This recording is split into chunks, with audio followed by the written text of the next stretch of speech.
ஆண்டவரும் உலக இரட்சகருமாகிய இயேசு கிறிஸ்துவின் ஈடு இணையற்ற நாமத்தினாலே உங்கள் அனைவரையும் வர இருக்கிற அனைவரையும் அன்போடு வாழ்த்துகிறேன், வரவேற்கிறேன். பரிசுத்த ஓய்வு நாளின் காலை ஆராதனைக்கு ஆரம்பமாக நாம் அனைவரும் கண்களை மூடி ஆண்டவரை நோக்கி நாம் பார்ப்போம், செபிப்போம், ஜெபம் செய்வோம். எல்லா துதிகளுக்கும் ஸ்தோத்திரங்களுக்கும் பாத்திரமாயிருக்கிற எங்கள் அன்பின் பரலோக பிதாவே, இந்த ஆசீர்வதிக்கப்பட்டதான மனமகிழ்ச்சியான சந்தோஷமானது ஓய்வு நாளுக்காயுமே நாங்கள் துதிக்கிறோம், ஸ்தோத்தரிக்கிறோம். இந்த 6வது மாதத்திலே தேவநீர் கடைசி நாளை ஓய்வு நாளாய் தந்து ஆண்டவரே உம்மை துதிக்கவும் உமக்கு ஸ்தோத்திரத்தை செலுத்தவும் தேவநீர் தந்த பாக்கியத்திற்காய் உம்மை நாங்கள் துதிக்கிறோம். இந்த ஆராதனை முற்றிலும் ஆண்டவருடைய பிரசன்னம், ஆண்டவருடைய வழிநடத்துதல் காணப்படட்டும். ஆண்டவரே, இன்னும் வர தடைப்பட்டிருக்கிற பிள்ளைகளை தடைகளை முறித்து போட்டு துரிதமாய் எங்கள் மத்தியில் அழைத்து கொண்டு வாங்க.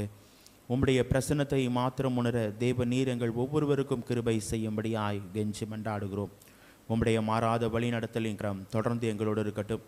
ஆண்டவரே, குறிப்பாக நாங்கள் பாட இருக்கிற பாடல்கள், சிந்திக்கிற வசனங்கள், துதியின் வேலையிலே இந்த நாளிலும் ஆண்டவரே எங்கள் மத்தியிலே உம்முடைய வார்த்தையை பகிர்ந்து கொள்ள இருக்கிற அப்பாவுக்காக ஜெபிக்கிறோம்.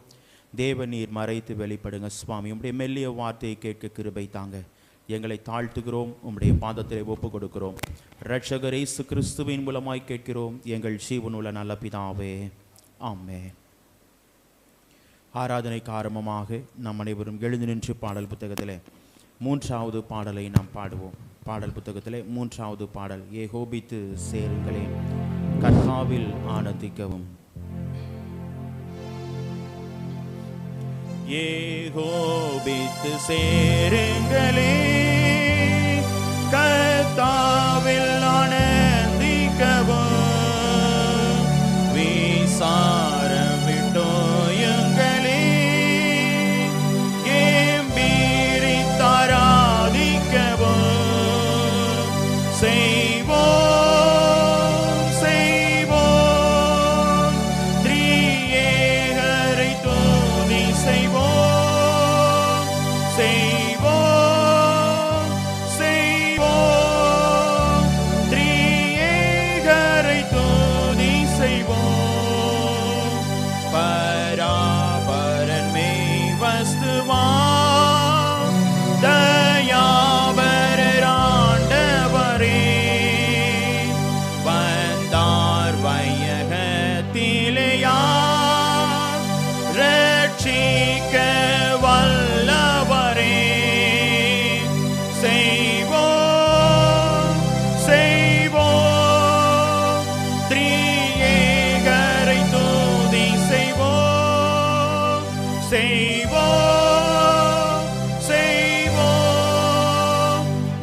பயங்கர மோசமுண்டாம்,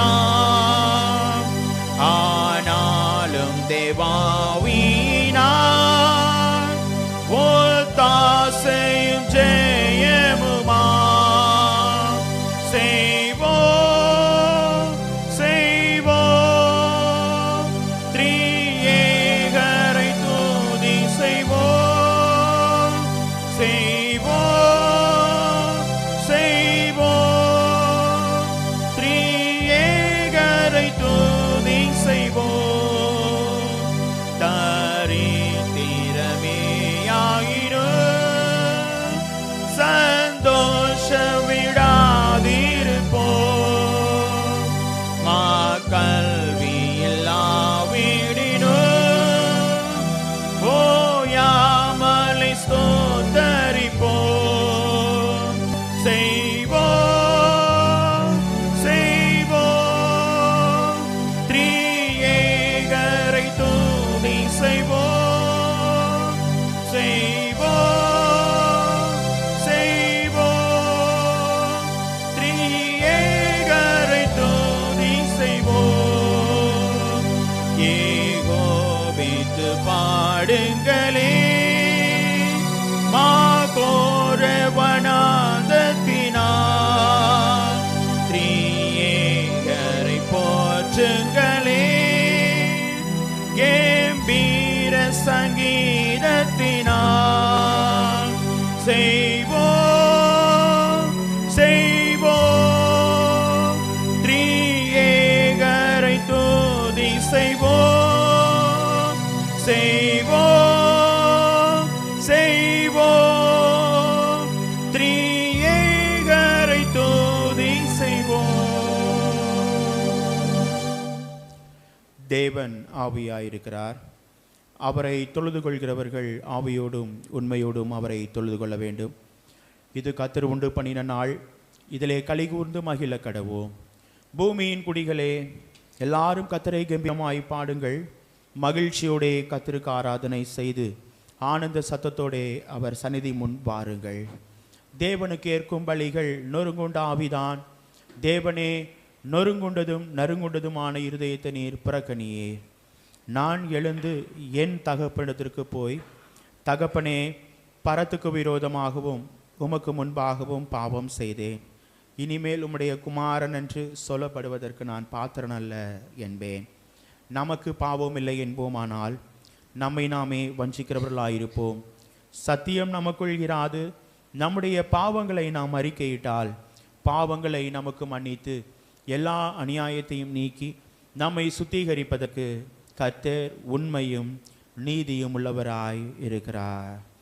பிரியமானவர்களே, நம்முடைய பரமபிதாவாகிய சர்வ வல்லமை உள்ள தேவனுடைய அளவில்லாத தயவினாலும் இரக்கத்தினாலும் பாவ மன்னிப்பை பெறுவதற்காக நாம் செய்த பலவிதமான பாவங்களையும் அக்கிரமங்களையும் அவர் சந்நிதியில் மாயமாயும் மறைத்து கொள்ளாமல் பணிவும் தாழ்மையும் துக்கமும் கீழ்ப்படிதலும் உள்ள இருதயத்தோடு அறிக்கையிட வேத வசனம் பற்பல வாக்கியங்களில் நம்மை ஏவுகிறது. நாம் எக்காலத்திலும் தேவனுக்கு முன்பாக நம்முடைய பாவங்களை மனத்தாழ்மையாய் அறிக்கையிட வேண்டுவதுமன்றி அவருடைய திருக்கரங்களினாலே நாம் பெற்றுக்கொண்ட மேன்மையான உபகாரங்களுக்காக ஸ்தோத்திரம் செலுத்தவும், மிகவும் சிறந்த அவருடைய புகழை பிரஸ்தாபம் பண்ணவும், அவருடைய மகா பரிசுத்த வசனத்தை கேட்கவும், நம்முடைய சரீரத்துக்கும் ஆத்மாவுக்கும் தேவையானவைகளை வேண்டிக் கொள்ளவும் நாம் கூடி வந்திருக்கிற இத்தருணத்தில் பாவங்களை அறிக்கையிடுவது நமது விசேஷித்த கடமையாயிருக்கிறது. ஆகையால் இங்கே இருக்கிற நாம் யாவரும் சுத்த இருதயத்தோடும் தாழ்ந்த சத்தத்தோடும் பரம கிருபாசன தண்டையில் சேர்ந்து பாவ அறிக்கை செய்ய கடவோம். சபையார் அனைவரும் முழங்கால் படியிட்டு பொதுவான பாவ அறிக்கை ஜெபத்தை நம் அனைவரும் பயபக்தியோடு சேர்ந்து ஏறெடுப்போம். சர்வ வல்லமையும் மிகுந்த இரக்கமுள்ள பிதாவே, தப்பிப்போன ஆடுகளைப் போல நாங்கள் உம்முடைய வழிகளை விட்டு வழுவி அலைந்து போனோம். எங்கள் இருதயத்தின் யோசனைகளுக்கும் விருப்பங்களுக்கும் மிகவும் இணங்கி நடந்தோம். உமது பரிசுத்த கற்பனைகளுக்கு விரோதமாய் குற்றம் செய்தோம். செய்யத்தக்கவைகளை செய்யாமல் செய்யத்தகாதவைகளை செய்து வந்தோம். எங்களுக்கு சுகமே இல்லை. ஆனாலும் ஆண்டவரே, தேவரீர் எங்கள் கர்த்தராகிய இயேசு கிறிஸ்துவின் மூலமாய் மனிதருக்கு அருளி செய்த பற்பல வாக்கு தத்தங்களின்படியே நிர்பாக்கியமுள்ள குற்றவாளிகளாகிய எங்களுக்கு இறங்கும். தப்பிதங்களை அறிக்கையிடுகிற எங்கள் மேல் பொறுமையாயிரும். பாவத்து நிமித்தம் துக்கப்படுகிற எங்களை சீர்படுத்தும்.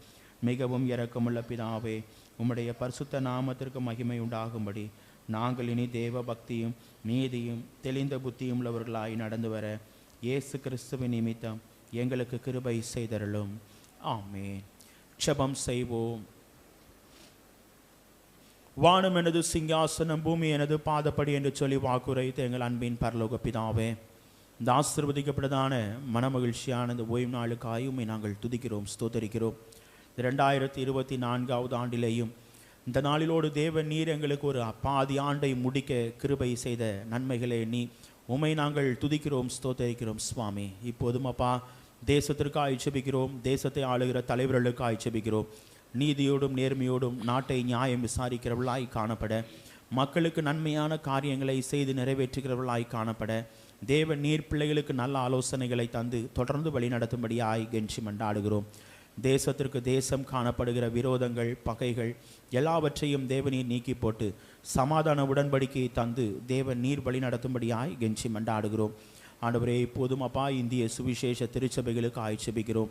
தேவன் நீர் எங்களுக்கு தந்திருக்கிற 10,000க்கும் மேற்பட்ட திருச்சபைகளை இனியுமே நாங்கள் தூக்கிறோம், ஸ்தோத்தரிக்கிறோம். அப்பா, எங்களுக்கு தந்திருக்கிற கனத்துக்கும் அன்புக்கும் உரிய தந்தை பேராயருக்கு ஆய்ச்சபிக்கிறோம்.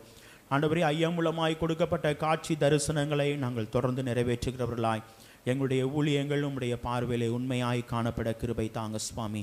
ஐயா அவர்களுக்கு தேவனீர் நல்ல சுகத்தை, பலத்தை, ஆரோக்கியத்தை தொடர்ந்து தேவனீர் தந்து தேவன் நீர் வழி நடத்தும்படியாய் கெஞ்சி மன்றாடுகிறோம். பிரதம பேராயர், சென்னை பேராயர், பேராய கமிஷனரிகள், பேராய உறுப்பினர்கள், ஏரியா இயக்குநர்கள், அனைத்து திருச்சபையின் ஊழியர்களுக்காக ஜெபிக்கிறோம். ஊழியத்திலே உம்முடைய கரம் கூட இருக்கட்டும். ஊழியத்திற்காக ஆண்டவரே பிள்ளைகள் செல்கிற எல்லா காரியங்களிலும் உம்முடைய சமூகம் பிள்ளைகளோடு கூட இருந்து தேவன் நீர் வழி நடத்தும்படியாய் கெஞ்சி மன்றாடுகிறோம். சுவாமி, இப்போதும் ஆண்டவரே எங்களுடைய ஆலயத்திற்காக செய்கிறோம். ஆண்டவரே, இந்த பகுதியிலே ஒரு நோக்கத்தோடு இந்த ஆலயத்தை தந்து உம்மை துதிக்கவும் உம்மை ஸ்தோத்தரிக்கவும் தேவன் நீர் தந்த கிருபைகளை உம்மை நாங்கள் துதிக்கிறோம், ஸ்தோத்தரிக்கிறோம். ஆலயத்தை மலையின் மேல் இருக்கிற பட்டணமாக, உப்பாக, ஒளியாக வைத்திருக்கிறீர். அதை எண்ணியுமே நாங்கள் துதிக்கிறோம், ஸ்தோத்தரிக்கிறோம். அப்பா, இந்த ஆலயத்தை பார்த்து எந்தெந்த பிள்ளைகள் தேவையோடு, பாரத்தோடு, ஏக்கத்தோடு உம்மை நோக்கி பார்க்கிறார்களோ, பிள்ளைகளுடைய இருதயத்தின் வேண்டுதல்களை அருள் செய்கிற கர்த்தர் தேவ நீர் மறு உத்தரவு தந்து பிள்ளை வாழ்வை மேன்மைப்படுத்தி ஆசிர்வதிக்கும்படியாய் கெஞ்சி மன்றாடுகிறோம். திருச்சபைக்காய் ஜெபிக்கிறோம். திருச்சபையின் ஊழியங்களுக்காக ஜெபிக்கிறோம். திருச்சபையில் அனைத்து விசுவாச குடும்பங்களுக்காக, பிள்ளைகளுக்காக ஜெபிக்கிறோம். பிள்ளைகள் அனைவரையும் தேவநீர் ஆசிர்வதிங்க. பிள்ளைய தேவைகள், வாஞ்சைகள், விருப்பங்கள் எல்லாவற்றையும் சந்திங்க சுவாமி. குறிப்பாக கல்வியாண்டின் தேவைகளை தேவனை சந்தித்து தொடர்ந்து தேவ நீர் பிள்ளைகளை வழிநடத்தும்படியாக கெஞ்சி மன்றாடுகிறோம் சுவாமி. பணி செய்கிற பிள்ளைகளுக்காக ஜெபிக்கிறோம். கொடுக்கப்பட்ட பணிகளை உண்மையும் உத்தவமாய் செய்து நல்ல உயர்வுகளை தந்து பிள்ளை வாழ்வை மேன்மைப்படுத்தும்படியாய் கெஞ்சி மன்றாடுகிறோம். ஆண்டவரே, பணிக்காய் காத்திருக்கிற பிள்ளைகளுக்காக ஜெபிக்கிறோம். நல்ல வேலை வாய்ப்புகளை தேவநீர் ஏற்படுத்தி தந்து பிள்ளை வாழ்வை மேன்மைப்படுத்துங்க சுவாமி. பலவீனமாய் காணப்படுகிற ஒவ்வொரு பிள்ளைகளுக்காக ஜெபிக்கிறோம். பலவீனங்களை நீக்கி போடுகிற கர்த்தர், பலவீனத்தில் என்னுடைய பலன் பரிபூர்ணமாய் விளங்கும், என் கிருபை உனக்கு போதும் என்று சொன்ன கர்த்தர், பிள்ளை வாழ்க்கையில பலவீனங்களை நீக்கி போட்டு நான் உனக்கு சௌக்கியத்தையும் ஆரோக்கியத்தையும் வரப்பண்ணுவேன் என்று சொன்ன தேவன் அவனமாய் தேவ நீர் பிள்ளைகளை வழிநடத்தும்படியாய் கெஞ்சி மன்றாடுகிறோம். ஆண்டவரே, திருச்சபையிலே வயதான பிள்ளைகளுக்காக ஜெபிக்கிறோம். அப்பா, நான் உன்னை நரவயது மட்டும் தாங்குவேன், ஏந்துவேன், சுமப்பேன், தப்புவிப்பேன் என்று சொன்ன தேவன் அவனமாய் தேவனை தாங்கி ஏந்தி வழி நடத்தும்படியாய் கெஞ்சி மன்றாடுகிறோம். ஆண்டவரே, திருச்சபையில் சிறு குழந்தைகளுக்காக ஜெபிக்கிறோம். ஆண்டவரே, குழந்தைகளை தேவநீர் ஆசீர்வதிங்க சுவாமி. உம்முடைய கரம் பிள்ளைகளோடு இருக்கட்டும் அப்பா. தேவ நீர் வழி நடத்துங்க சுவாமி. திருச்சபையில் அனைத்து வாலிப தம்பி தங்கைகளுக்காக ஜெபிக்கிறோம். பிள்ளை வாழ்க்கையில தேவநீர் கூட இருங்க, பிள்ளைகளை வழி நடத்துங்க. ஆண்டவரே, வாலிப பிரயாத்திலே சிருஷ்டிகரை நினைத்து உம்மை துதிக்கவும் உம்மை ஸ்தோத்தரிக்கவும் தேவநீர் ஒவ்வொரு பிள்ளைகளுக்கும் கிருபை தந்து வழி நடத்தும்படியாய் கெஞ்சி மன்றாடுகிறோம். உம்முடைய மாறாத கிருபையின் கரம் ஒவ்வொரு பிள்ளைகளுடைய வாழ்க்கையிலையும் காணப்படட்டும் அப்பா. திருச்சபையின் அனைத்து விசுவாச பிள்ளைகளையும் ஆண்டவரே, இந்த ஆராதனைக்கு தடையின்றி துரிதமாய் எங்கள் மத்தியில் அழைத்து கொண்டு வாங்க. உம்முடைய பிரசனத்தை மாத்திரம் உணர தேவ நீரங்கள் ஒவ்வொருவருக்கும் உதவி செய்யும்படி கெஞ்சி மன்றாடுகிறோம். ஆண்டவரே, குறிப்பாக படிக்கிற அனைத்து பிள்ளைகளுக்கும் தேவநீர் நல்ல கல்விமானி நாவை தந்து முதன்மையான மதிப்பெண்களை எடுத்து உம்மை துதிக்க ஸ்தோத்தரிக்க கிருபை தாங்க சுவாமி. ஆராதனை முற்றிலும் உம்முடைய பிரசனம் எங்களோடு இருக்கட்டும். இந்த நாளிலும் எங்கள் மத்தியில் உம்முடைய வார்த்தையை பகிர்ந்து கொள்ளும்படியாய் வந்திருக்கிற ஆண்டவரே தகப்பனாரை மறைத்து தேவ நீர் வெளிப்படுங்க சுவாமி. உம்முடைய மெல்லிய வார்த்தையை கேட்க தேவ நீர் எங்கள் ஒவ்வொருவருக்கும் கிருபை தாங்க. திருச்சபையின் அனைத்து ஊழியங்களிலும் ஐக்கியங்களிலும் உம்முடைய வழிநடத்துதலின் கரம் தொடர்ந்து எங்களோடு கூட இருந்து எங்களை வழிநடத்தும்படியாய் கெஞ்சி மன்றாடுகிறோம். எங்களை முற்றிலும் தாழ்த்தி உம்முடைய பாதத்திலே ஒப்புக் கொடுக்கிறோம். இரட்சகர் இயேசு கிறிஸ்துவின் மூலமாய் கேட்கிறோம் எங்கள் ஜீவனுள்ள நல்ல பிதாவே, ஆமென். கர்த்தருடைய ஜெபத்தை சேர்ந்து எடுப்போம். பரமண்டலங்களில் இருக்கிற எங்கள் பிதாவே, உம்முடைய நாமம் பரிசுத்தப்படுவதாக, உம்முடைய ராஜ்யம் வருவதாக, உம்முடைய சித்தம் பரமண்டலத்திலே செய்யப்படுவது போல பூமியிலேயும் செய்யப்படுவதாக. அன்றன்றுள்ள ஆகாரத்தை எங்களுக்கு தாரும். எங்களுக்கு விரோதமாய் குற்றம் செய்கிறவர்களுக்கு நாங்கள் மன்னிக்கிறது போல எங்கள் குற்றங்களை எங்களுக்கு மன்னியும். எங்களை சோதனைக்குட் பிரவேசிக்க பண்ணாமல் தீமையிலிருந்து ரட்சித்துக் கொள்ளும். ராஜ்யமும் வல்லமையும் மகிமையும் என்னென்றைக்கும் உம்முடையவைகளே, ஆமென். உட்கார்வோம். முதலாவது வேத பகுதியை நாம் வாசிக்க கேட்போம். உபாகமம் 11ஆம் அதிகாரம் வசனங்கள் 3 முதல் 12 முடிய. உபாகமம் 11ஆம் அதிகாரம் வசனங்கள் 3 முதல் 12 முடிய உள்ள வேத பகுதியை முதலாவது வேத பகுதியாக வாசிக்க கேட்போம்.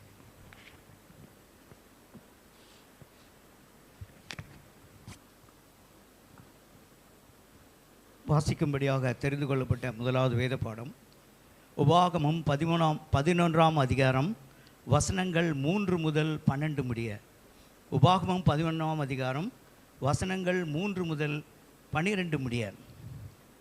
உங்கள் தேவனாகிய கர்த்தர் சிச்சையும் அவருடைய மகத்துவத்தையும் அவருடைய பலத்த கையையும் அவருடைய ஓங்கிய புயத்தையும் அவர் எகிப்தின் நடுவிலே எகிப்தின் ராஜாவாகிய பார்வோனுக்கும் அவன் தேசம் அனைத்திற்கும் செய்த அவருடைய அடையாளங்களையும் அவருடைய கிரியைகளையும் எகிப்தி சேனையும் அவர்கள் குதிரைகளும் ரதங்களும் உங்களை பின்தொடர்ந்து வருகையில் கர்த்தர் சிவந்த சமுத்திரத்தின் ஜலத்தை அவர்கள் மேல் புரள பண்ணி இந்நாள் வரைக்கும் இருக்கிறது போல அவர்களை அழித்த அவருடைய செய்கையையும் நீங்கள் இவ்விடத்திற்கு வருமளவும் அவர் உங்களுக்கு வனாந்தரத்தில் செய்ததையும் பூமி தன் வாயை திறந்து எலியாப் என்னும் ரூபன் குமாரனுடைய மகளான தாத்தானையும் அபிராமையும் அவர்கள் குடும்பங்களையும் அவர்கள் கூடாரங்களையும் இஸ்ரவேலர் எல்லாருக்குள்ளும் அவர்களுக்கு இருந்த அவர்களுடைய சகல பொருட்களையும் விழுங்கும்படி செய்ததையும் அறியாமலும் காணாமலும் இருக்கிற உங்கள் பிள்ளைகளுடன் நான் பேசவில்லை. இன்று நீங்களே அறிந்து கொள்ளுங்கள். கர்த்தர் செய்த மகத்துவமான கிரியைகளையெல்லாம் உங்கள் கண்கள் அல்லவோ கண்டது. ஆகையால் நீங்கள் பலப்படும்படிக்கும் நீங்கள் போகிற தேசத்துக்குள் பிரவேசித்து அதை சுதந்திரிக்கும்படி கர்த்தர் உங்கள் பிதாக்களுக்கும் அவர்கள் சந்ததிக்கும் கொடுப்பேன் என்று அவர்களுக்கு ஆணையிட்ட பாலும் தேனும் ஓடுகிற தேசத்தில் நீங்கள் நீடித்து வாழும்படிக்கு இன்று நான் உங்களுக்கு கற்பிக்கிற கற்பனைகளை எல்லாம் கைக்கொள்வீர்களாக. நீ சுதந்திரிக்கப் போகிற தேசம் நீ விட்டு வந்த எகிப்து தேசத்தைப் போல் இராது. அது நீ விதையை விதைத்து கீரை தோட்டத்திற்கு நீர் பாய்ச்சுகிறது போல உன் காலால் நீர் பாய்ச்சி வந்தாய். நீங்கள் சுதந்திரிக்கப் போகிற தேசமோ மலைகளும் பள்ளத்தாக்குகளும் உள்ள தேசம். அது வானத்தின் மழையை தண்ணீர் குடிக்கும் தேசம். அது உன் தேவனாகிய கர்த்தர் விசாரிக்கிற தேசம். வருஷத்தின் துவக்கம் முதல் வருஷத்தின் முடிவு மட்டும் எப்பொழுதும் உன் தேவனாகிய கர்த்தரின் கண்கள் அதன் மேல் வைக்கப்பட்டிருக்கும் என்றார் என்பதே. கர்த்தர் தம்மை இந்த வசனங்களை ஆசீர்வதிப்பாராக. ஆமென். நாம் அனைவரும் எழுந்து நின்று மாறி மாறி வாசிக்கும்படியாய் தெரிந்து கொள்ளப்பட்ட சங்கீதம் 2ஆம் சங்கீதத்தை நாம் அனைவரும் எழுந்து நின்று மாறி மாறி வாசிப்போம். சங்கீதம் 2ஆம் சங்கீதம். ஜாதிகள் கொந்தளித்து ஜனங்கள் விருதா காரியத்தை சிந்திப்பானேன். விரோதமாகவும் அவர் அபிஷேகம் பண்ணினவருக்கு விரோதமாகவும் பூமியின் ராஜாக்கள் எழும்பி நின்று அதிகாரிகள் ஏகமாய் ஆலோசனை பண்ணி அவர்கள் கட்டுகளை அறுத்து அவர்கள் கயிறுகளை நம்மை விட்டு எரிந்து போடுவோம் என்கிறார்கள். பரலோகத்தில் வீற்றிருக்கிறவர் நகைப்பார், ஆண்டவர் அவர்களை இகழ்வார். அப்பொழுது அவர் தமது கோபத்திலே அவர்களோட பேசி தமது உத்தரத்திலே அவர்களை கலங்க பண்ணுவார். நான் என்னுடைய பரிசுத்த பர்வதமாகிய சியோன் மீதில் என்னுடைய ராஜாவை அபிஷேகம் பண்ண வைத்தேன் என்றார். தீர்மானத்தின் விவரம் சொல்லுவேன். கர்த்தர் என்னை நோக்கி, நீர் என்னுடைய குமாரன், இன்று நான் உம்மை ஜனிப்பித்தேன். என்னை கேளும், அப்பொழுது ஜாதிகளை உமக்கு சுதந்திரமாகவும் பூமியின் எல்லைகள் உமக்கு சொந்தமாகவும் கொடுப்பேன். இருப்பு கோலால் அவர்களை நொறுக்கி குயக்களத்தின் போல அவர்களை உடைத்து போடுவீர் என்று சொன்னார். இப்பொழுதும் ராஜாக்களை உணர்வடையுங்கள், பூமியின் நியாயாதிபதிகளை எச்சரிக்கையாயிருங்கள். பயத்துடனே கர்த்தரை சேவியுங்கள், நடுக்கத்துடனே களி கூறுங்கள். கோபம் கொள்ளாமலும் நீங்கள் வழியிலே அழியாமலும் இருக்கும்படிக்கு அவரை முத்தம் செய்யுங்கள். கொஞ்ச காலத்திலே அவருடைய கோபம் பற்றி எரியும். அவர் அண்டிக் கொள்கிற யாவரும் பாக்கியவான்கள். பிதாவுக்கு குமாரனுக்கு பரிசுத்த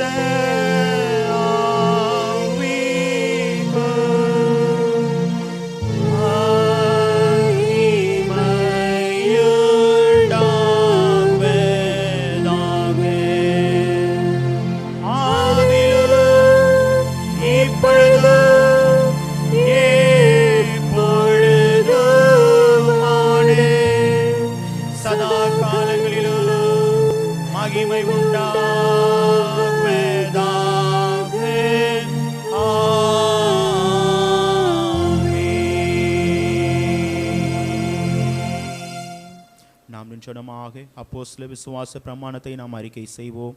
வானத்தையும் பூமியையும் படைத்த சர்வ வல்லமையுள்ள பிதாவாகிய தேவனை விசுவாசிக்கிறேன். அவருடைய ஒரே குமாரனாகிய நம்முடைய நாதர் இயேசு கிறிஸ்துவை விசுவாசிக்கிறேன். அவர் பரிசுத்த ஆவியினாலே கன்னிகையில் பிறந்தார். ஒன்று பிலாத்தின் காலத்தில் பாடுபட்டு சிலுவையில் அறைந்து மரித்து அடக்கம் பண்ணப்பட்டு பாதாளத்தில் இறங்கினார். 3ஆம் நாள் மரித்தொழுத்திலிருந்து எழுந்தள்ளினார். பரமளத்துக்கு ஏறி சர்வ வல்லமையுள்ள பிதாவாகிய தேவனின் வலது பாசத்திலே வீற்றிருக்கிறார். அவ்விடத்திலிருந்து உயிரோரையும் மரித்தோரையும் நியாயம் தீர்க்க வருவார். பரிசுத்த ஆவியானவரையும் விசுவாசிக்கிறேன். பொதுவாயிருக்கிற பரிசுத்த சபையும் பரிசுத்தவான்களின் ஐக்கியமும் பாவம் மன்னிப்பும் சரீர உயிர்த்தெழுதலும் நித்திய ஜீவன் உண்டென்று விசுவாசிக்கிறேன். ஆமென். உட்காருவோம். இரண்டாவது வேத பகுதியை நாம் வாசிக்க கேட்போம். அப்போஸ்தலர் நடபடிகள் 14ஆம் அதிகாரம் வசனங்கள் 17 முதல் 28 முடிய. அப்போஸ்தலர் 14ஆம் அதிகாரம் வசனங்கள் 17 முதல் 28 முடிய.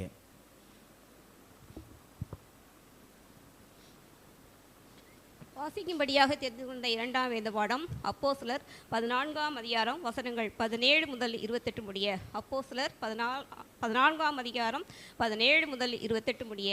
அவர் நன்மை செய்து வந்து வானத்திலிருந்து மலைகளையும் செழிப்புள்ள காலங்களையும் நமக்கு தந்து ஆகாரத்தினாலும் சந்தோஷத்தினாலும் நம்முடைய இருதயங்களை நிரப்பி இவ்விதமாய் அவர் தம்மை குறித்து சாட்சி விளங்க பண்ணாதிருந்ததில்லை என்றார்கள்.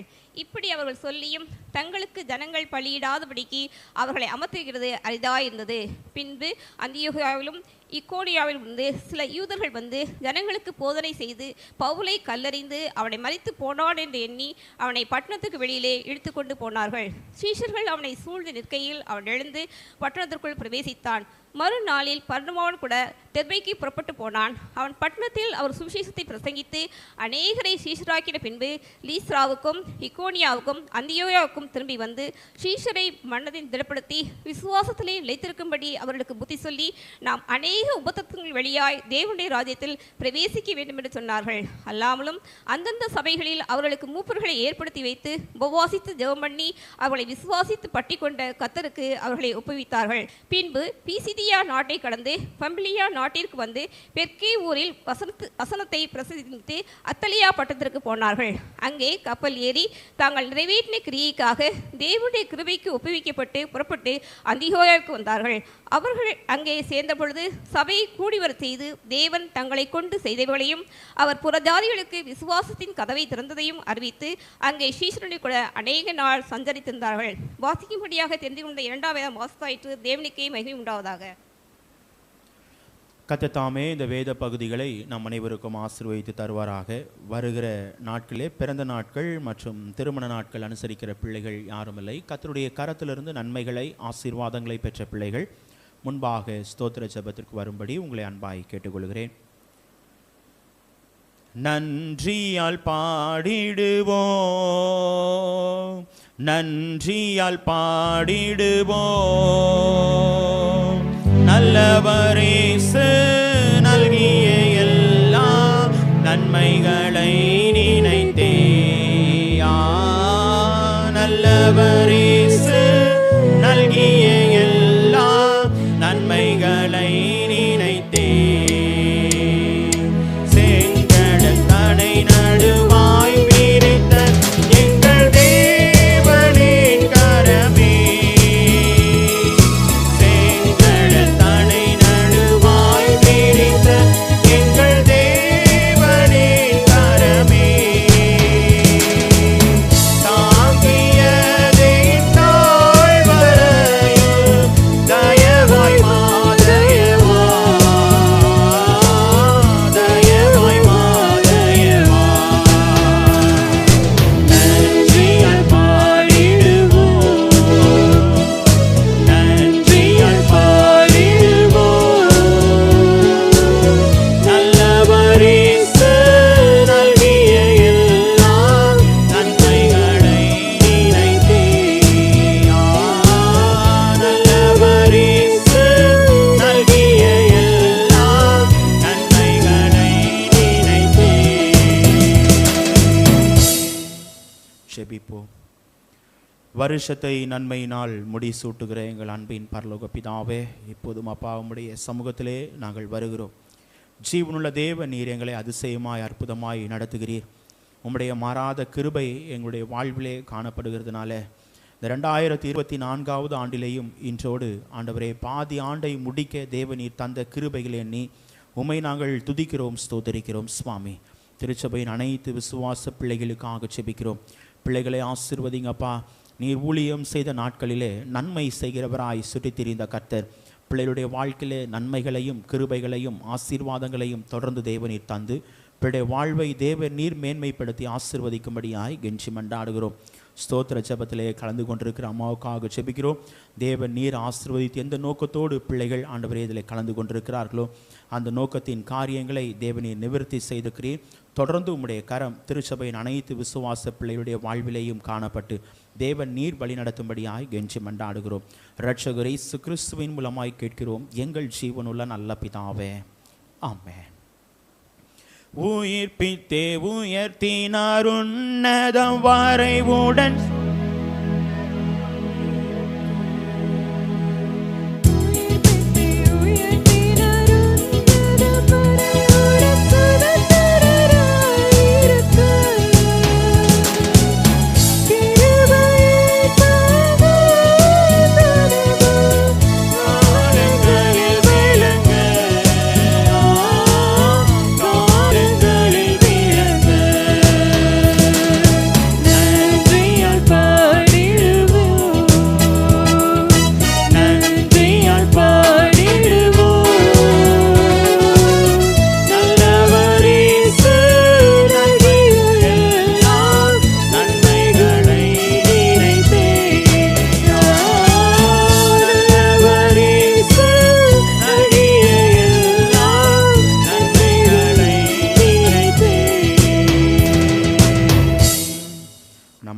சில நிமிடங்கள் எழுந்து நின்று ஆண்டவரை துதித்து ஆண்டவரை நாம் ஸ்தோத்திரம் செலுத்துவோம். துதி செய்வது செம்மையானவர்களுக்கு தகும் என்று சொல்லி நாம் வேதத்திலே பார்க்கிறோம். நம்மை அதிசயமாய் அற்புதமாய் நடத்தின தேவனை நாம் துதிப்போம்.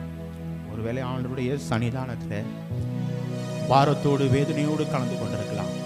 ஆண்டவர் நம்மை பார்க்கிற கர்த்தர், நம்மை வழிநடத்துகிற கர்த்தர், எல்லா சூழ்நிலைகளிலும் நம்மை பலப்படுத்துகிற கர்த்தர், நம்மை சோர்வின்றி நம்மை காக்கிற கர்த்தர்.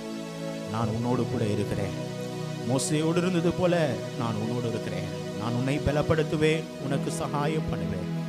நம்முடைய பாரங்கள், வேதனைகள், குழப்பங்கள், கண்ணீர்கள் எல்லாம் ஒருபுறம் வைத்துவிட்டு ஆண்டவரை நோக்கி நாம் பார்ப்போம். ஏனென்றால் துதி செய்வது செம்மையானவர்களுக்கு தகும் என்று சொல்லி வேதம் சொல்லுகிறதே. நம்முடைய இருதயத்தின் ஆழத்திலிருந்து நம்முடைய யோசனைகளை ஆண்டவர் அறிவார். நம்முடைய பாரங்களை, வேதனைகளை ஆண்டவர் அறிவார். ஆண்டவருடைய சமூகத்திலே கடந்து வந்திருக்கிற ஆண்டவருடைய பிள்ளைகளாகி நாம் நம்முடைய வாழ்வை ஆண்டவருக்கு நேராய் ஒப்பு கொடுத்து ஆண்டவருடைய சமூகத்திலே கடந்து வந்திருக்கிற நாம் நம்மை நிறைவாய் நடத்துவார். நம்முடைய துக்கங்களை எல்லாம் சந்தோஷமாய் மாற்றுகிற கர்த்தர், நம்முடைய வாழ்க்கையில எல்லா சூழ்நிலைகளிலும் நம்மை பலப்படுத்துகிற கர்த்தர், நம்மை வழிநடத்துகிற கர்த்தர். அதை எண்ணி ஆண்டவரை நோக்கி நாம் பார்ப்போம். நம் இருதயத்தின் ஆழத்திலிருந்து யோசனையில் பெரியவராய் காணப்படுகிற கர்த்தரை நாம் நோக்கி பார்ப்போமா? அவருக்கு ஓசனா, அவரை நாம் துதிப்போம், அவருக்கு ஆராதனை செலுத்துவோம். நம்மத்திலே கடந்து வந்திருக்கிற ஆவியானவரை நம்முடைய இருதயத்தின் ஆழத்திலிருந்து ஆண்டவரை நோக்கி நாம் துதிப்போம்.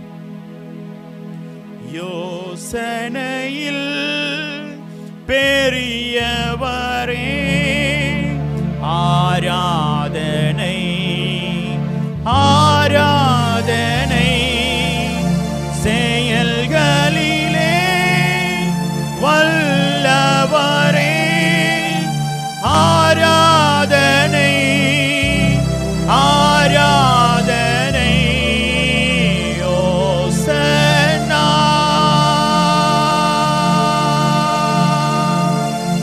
உன்னத தேவனே ஓசன்னா, ஓசன்னா, ஓசன்னா, ஓசன்னா, ஓசன்னா, ஓசன்னா. நம்முடைய வாழ்க்கையிலே செயல்களிலே வல்லவராய் இருக்கிற தேவன், நம்மை அதிசயமாய் நடத்துகிற கர்த்தர் அல்லவா.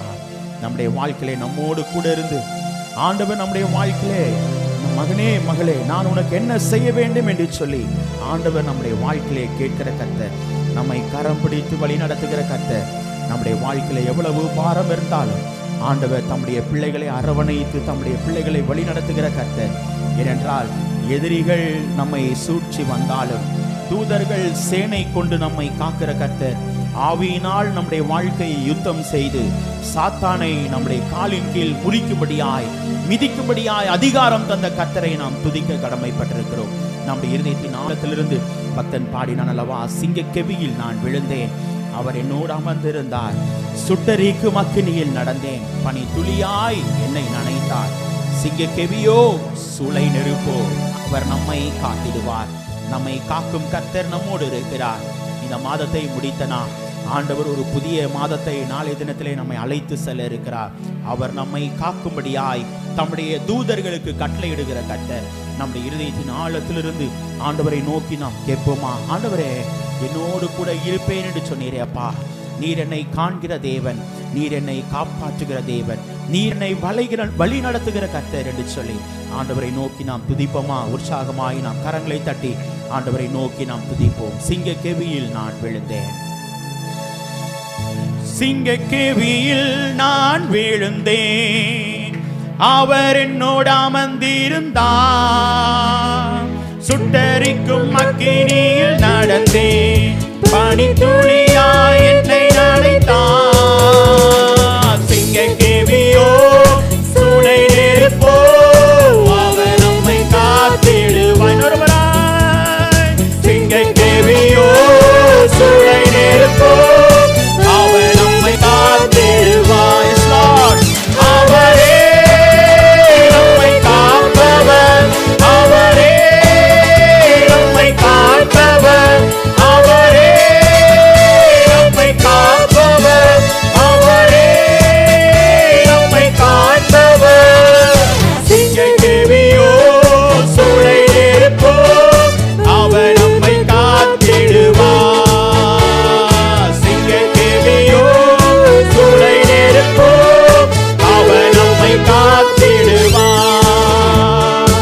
எதிரிகள் என்னை சுற்றி வந்தாலும் தூதர் சேனைகள் கொண்டு என்னை காப்பாரே, எதிரிகள் என்னை சுற்றி வந்தாலும் தூதர் சேனைகள் கொண்டு என்னை காப்பாரே, ஆவியினால் யுத்தம் வெல்வேனே, சாத்தானை சமுத்திரம் விழுங்குமே, ஆவியினால் யுத்தம் வெல்வேனே, சாத்தானை சமுத்திரம் விழுங்குமே, அவரே நம்மை காப்பவர், அவரே நம்மை காண்பவர், அவரே நம்மை காப்பவர், அவரே நம்மை காண்பவர். சிங்க கெபியோ சூளை நெருப்போ அவர் நம்மை காத்திடுவார். சிங்க கெபியோ சூளை நெருப்போ அவர் நம்மை காத்திடுவார். அவரே நம்மை காப்பவர், அவரே நம்மை காப்பவர், அவரே நம்மை காண்பவர், அவரே நம்மை காண்பவர். சிங்க கெபியோ சூளை நெருப்போ அவர் நம்மை காத்திடுவார். சிங்க கெபியோ சூளை நெருப்போ அவர் நம்மை காத்திடுவார். சிங்க கெபியோ சூளை நெருப்போ அவர் நம்மை காத்திடுவார். சிங்க கெபியோ சூளை நெருப்போ அவர் நம்மை காத்திடுவார். சிங்க கெபியில் நான் விழுந்தேன், அவர் என்னோடு அமர்ந்திருந்தார், சுட்டரிக்கும் அக்கினியில் நடந்தேன், பனி துளியாய் நம்மை நனைத்தார். சிங்க கெபியோ சூளை நெருப்போ அவர் நம்மை காத்திடுவார். காத்த கத்தரை துதிப்போமா? சிங்க கெபியோ சூளை நெருப்போ அவர் நம்மை காத்திடுவார். ஒரு முறை அவர் நம்மை காப்பவர், அவரே நம்மை காப்பவர், அவரே நம்மை காண்பவர், அவரே நம்மை காப்பவர், அவரே நம்மை காண்பவர். சிங்க கெபியோ சூளை நெருப்போ அவர் நம்மை காத்திடுவார். சிங்க கெபியோ சூளை நெருப்போ அவர் நம்மை காத்திடுவார்.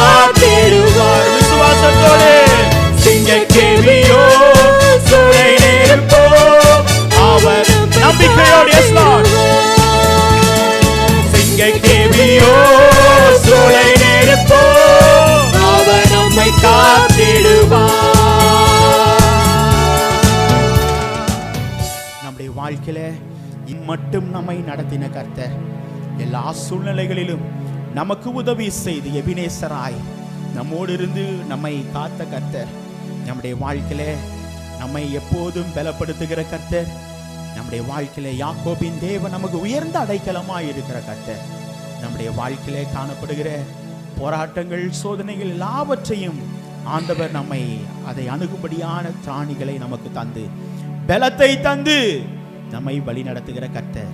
தானியேலுடைய வாழ்க்கையை நாம் பார்க்கிறோமே, சிங்கக்கெபியிலே இருந்தாலும் ஆண்டவரை நோக்கி ஜெபிப்பதிலே ஒரு குறைவும் வைக்கவில்லை.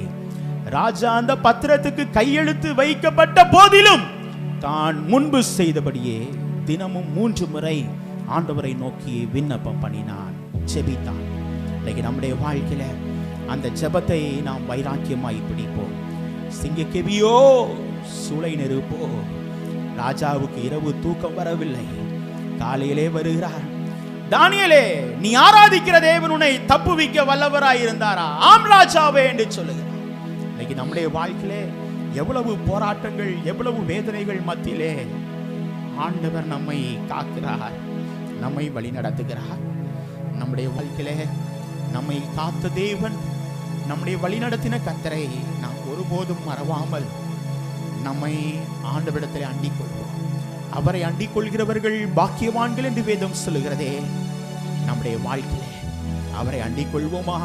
அவருடைய பிரசன்னத்தை உணர்ந்திருக்கிற நாம் அல்லேலூயா தேவனுக்கே, அல்லேலூயா ராஜனுக்கே.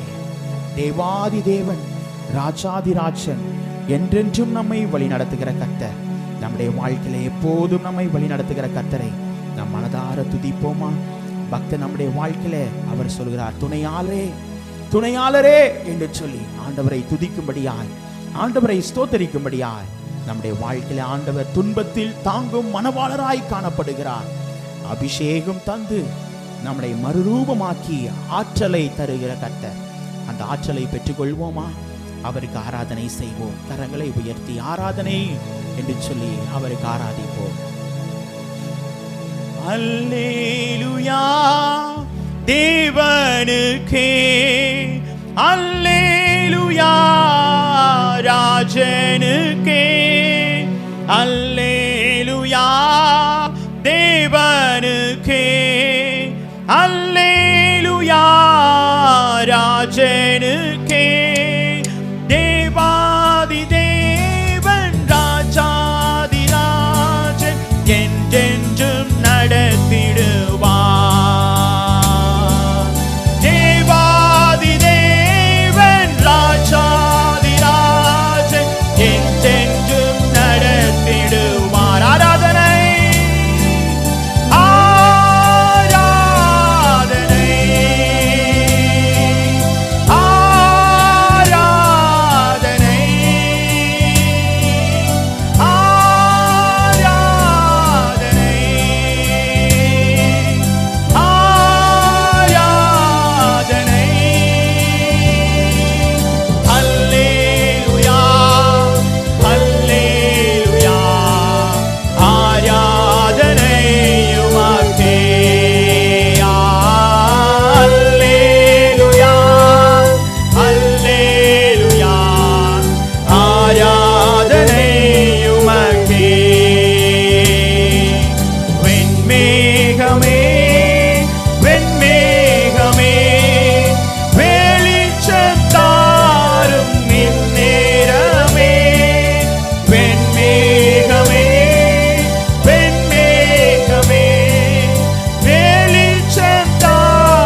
இருந்து நம்முடைய கண்ணீரை எல்லாம் நீக்கி நம்முடைய காயங்கள் ஆற்றி கனிவோடு நம்மை 6 மாதங்களை நடத்தின கர்த்தர் இனிமேலும் அவர் நம்மை தாங்குவார், நம்மை ஏந்துவார், நம்மை சுமப்பார், நம்மை தப்புவிப்பார். நம்மோடு இருக்கிற கர்த்தர், நம்மை வழி நடத்துகிற கர்த்தர், எல்லா சூழ்நிலைகளிலும் நம்மை பலப்படுத்துகிற கர்த்தர். ஆகவேதான் சொல்கிறானே, என்னை பலப்படுத்துகிற கிறிஸ்துவினாலே எல்லாவற்றையும் செய்ய எனக்கு பலனுண்டு. வாழ்ந்திருக்கவும் தெரியும், தாழ்ந்திருக்கவும் தெரியும், பட்டினியா இருக்கவும் தெரியும், பரிபூர்ண அடையவும் கற்றுக்கொண்டேன். பவுலடியாருடைய வார்த்தை. இன்னைக்கு நம்முடைய வாழ்க்கையில போராட்டங்கள், வேதனைகள் மத்தியில் இருந்தாலும் ஆண்டவர் நம்மை பலப்படுத்துவார். மறந்துவிட வேண்டாம். அவருடைய கரத்தை உறுதியாய் பிடித்துக் கொள்வோம், அவரை அண்டிக் கொள்வோம். உம்மை உறுதியாய் பற்றி கொண்ட மனதை உடையவர், உம்மையே நம்பி இருக்கிறபடியால் நீர் அவனை பூரண சமாதானத்தோடு காத்துக் கொள்வீர். நம்முடைய வாழ்க்கையிலே பூரண சமாதானத்தோடு நம்மை காக்கிற கர்த்தர், நம்மை வழி நடத்துகிற கர்த்தர் நம்மோடு இருக்கிறார். அவருடைய வார்த்தையின் மூலமாய் நம்மை வழி நடத்துகிற கர்த்தர், அவருடைய வசனம் நமக்கு உணவாய் காணப்படுகிறது. நம்முடைய இருதயத்தின் ஆழத்திலிருந்து ஆண்டவரை நோக்கி கேட்போமா? S Lord. உம் வசனம் எனக்கு உணவாகும், உடலுக்கெல்லாம் மருந்தாகும். உம் வசனம் நமக்கு உணவாகும், உடலுக்கெல்லாம் மருந்தாகும். இரவும் பகலும் ஐயா உந்தன் வசனம் தியானிக்கிறேன் நாதா. இரவும் பகலும் ஐயா உந்தன் வசனம் தியானிக்கிறேன். என் உயிரான உயிரான உயிரான இயேசு, என் உயிரான உயிரான உயிரான இயேசு, என் உயிரான இயேசு, என் உயிரோடு கலந்து என் உயிரே நான் உம்மை துதிப்பேன். என் உயிரே நான் உம்மை துதிப்பேன். நம்முடைய வாழ்க்கையில ஆண்டவர் இந்த நாளிலும் நம்மோடு பேச இருக்கிற வார்த்தையின் மூலமாய் நம்மளோடு இடப்படுவார்.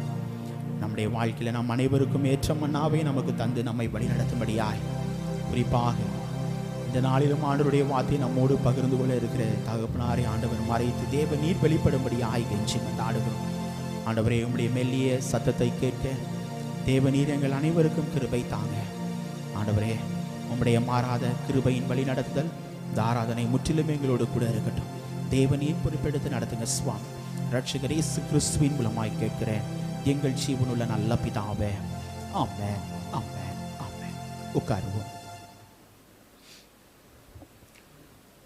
ஆண்டவரும் உலக இரட்சகருமாகிய இயேசு கிறிஸ்துவின் ஈடு இணையற்ற நாமத்தினாலே உங்கள் அனைவரையும் அன்போடு வாழ்த்துகிறேன், வரவேற்கிறேன். கடந்த நாளிலும் உங்கள் மத்தியிலே அடியேன் இல்லை. குறிப்பாக என்னுடைய தங்கையுடைய மகனுடைய பிரதிஷ்டை காரணமாக பெங்களூர் சென்றிருந்தேன். ஆண்டவர் ஊழியத்திலே எங்கள் கூட இருந்தார். மூப்பர் ஐயா அவர்களை அணுகினேன். ஆண்டவர் சொன்னார், குறிப்பாக ஐயா அவர்கள் சொன்னார்கள், நல்லபடியாய் ஆராதனை நடந்தது என்று சொல்லி. சற்று யோசித்தேன். இன்றைய நாளிலும் குறிப்பாக என்னுடைய தகப்பனார் நேற்றுதான் அந்த பெங்களூர்லேருந்து என்னோடு கூட வந்தார்கள். சூழ்நிலை நிமித்தமாக குறிப்பாக என்னுடைய துணைவியாருடைய அப்பா அவர்கள் கடந்த ஞாயிற்றுக்கிழமை மருத்துவமனையில் அனுமதிக்கப்பட்டார்கள். இந்த ஞாயிற்றுக்கிழமை இல்லை, ஆண்டவர் எடுத்துக்கொண்டார். அவருடைய அழைப்பிலே காணப்படுகிறார்கள். செபித்து கொள்ளுங்கள். ஆண்டவர் கூட இருக்கிறார், வழி நடத்துகிறார். ஆகவே தான் அவர்கள் இல்லை. ஆகவே இந்த நாளிலும் சில நாட்களாய் 2 நாட்களாய் சிந்தித்தேன், யோசித்தேன், நான் கொடுக்கவா அல்லது என்னுடைய தகப்பனாரை கொடுக்க வைக்கவா என்று சொல்லி. ஆனால் யோசித்த போது சரியான நேரத்திலே தான் இந்த நாளிலே என்னுடைய தகப்பனார் இந்த நாளிலே செய்தி கொடுக்கும்படியாய் ஆண்டவர் அழைத்து வந்திருக்கிறார் என்பதை யோசிக்கிறேன், சிந்திக்கிறேன். ஆண்டவர் நம்மை வழி நடத்துகிற கர்த்தர், எல்லா சூழ்நிலைகளிலும் நம்மோடு கூட இருந்து நம்மை பலப்படுத்துகிற கர்த்தர். இந்த நாளிலும் நான் சொல்லப்போனால் என்னுடைய தகப்பனாரை குறித்து மிகவும் கண்டிப்பாய் இருப்பார்கள். ஒழுக்கம் என்றால் ஒழுக்கம்தான், அதில் ஒரு குறையும் இருக்காது. அதே நேரம் ஆண்டவருடைய ஆராதனைக்கு முதலிடம் கொடுக்கிற தகப்பன். ஊருக்கு சென்றிருந்தாலும் நான் அடிக்கடி என்னுடைய யூடியூப்பில் பார்க்கும்போது முதலாவது என்னுடைய தகப்பனார் தான் அந்த ஆலயத்திலே உட்கார்ந்திருப்பதை நான் அநேக நேரங்களில் பார்ப்பேன். நான் எதற்காக சொல்கிறேன் என்றால், ஊழியத்தில் ரிட்டையர்மெண்ட் கொடுத்தாலும் ஆண்டவருடைய ஊழியத்துக்கு ஆண்டவர் ஒருபோதும் என்ன பண்ணுவதில்லை, ரிட்டையர்மெண்ட் கொடுப்பதில்லை. ஆண்டவர் ஊழியத்தில் இன்னும் வழி நடத்தி வருகிறார். குறிப்பாக அங்கு உள்ள சிஎஸ்ஐ திருச்சபையிலும் சில நேரங்கள் ஊழியர்கள் அழைத்து ஆண்டவருடைய வார்த்தையை பகிர்ந்து கொள்ளும்படியாய் அங்கு கடந்து செல்வதையும் பார்த்திருக்கிறேன். ஆண்டவர் எவனமாய் ஒரு ஊழியரை வழிநடத்த சித்தம் வைத்திருக்கிறாரோ அவனமாய் வழி நடத்தி வருகிறார். ஆகவே இந்த நாளிலும் என்னோடு இருப்பதில் ஒரு புறம் துக்கமான சூழ்நிலையாக இருந்தாலும் ஒரு புறம் மகிழ்ச்சியான நிலையிலே காணப்படுகிறேன். இந்த நாளிலும் என்னுடைய மத்தியிலே நம்முடைய திருச்சபையில் முதலாவதாக ஆண்டவருடைய வார்த்தையை நம்மோடு பகிர்ந்து கொள்ள இருக்கிற என்னுடைய தகப்பனாரை அன்போடு வாழ்த்தி வரவேற்கிறேன். அதோடு நம்முடைய திருச்சபையின் விசுவாச ஐயா அவர்கள், திரு பால் டேனியல் ஐயா அவர்கள் சில வார்த்தைகள் பேச வேண்டும் என்று சொல்லி என்னிடத்திலே நேற்று தினத்திலே கேட்டுக்கொண்டார்கள் என்னுடைய தகப்பனாரை குறித்து. ஆகவே இப்பொழுது ஐயா அவர்கள் பேசின பின்பு 2 சரணங்கள் ஒரு பாடலை பாடி அதன் பின்பு ஆண்டவருடைய வார்த்தையை நம்மத்திலே கொண்டு வருவார்கள். ஜெபத்தோடும் தியானத்தோடும் ஆண்டவருடைய வார்த்தையை நாம் கேட்போம்.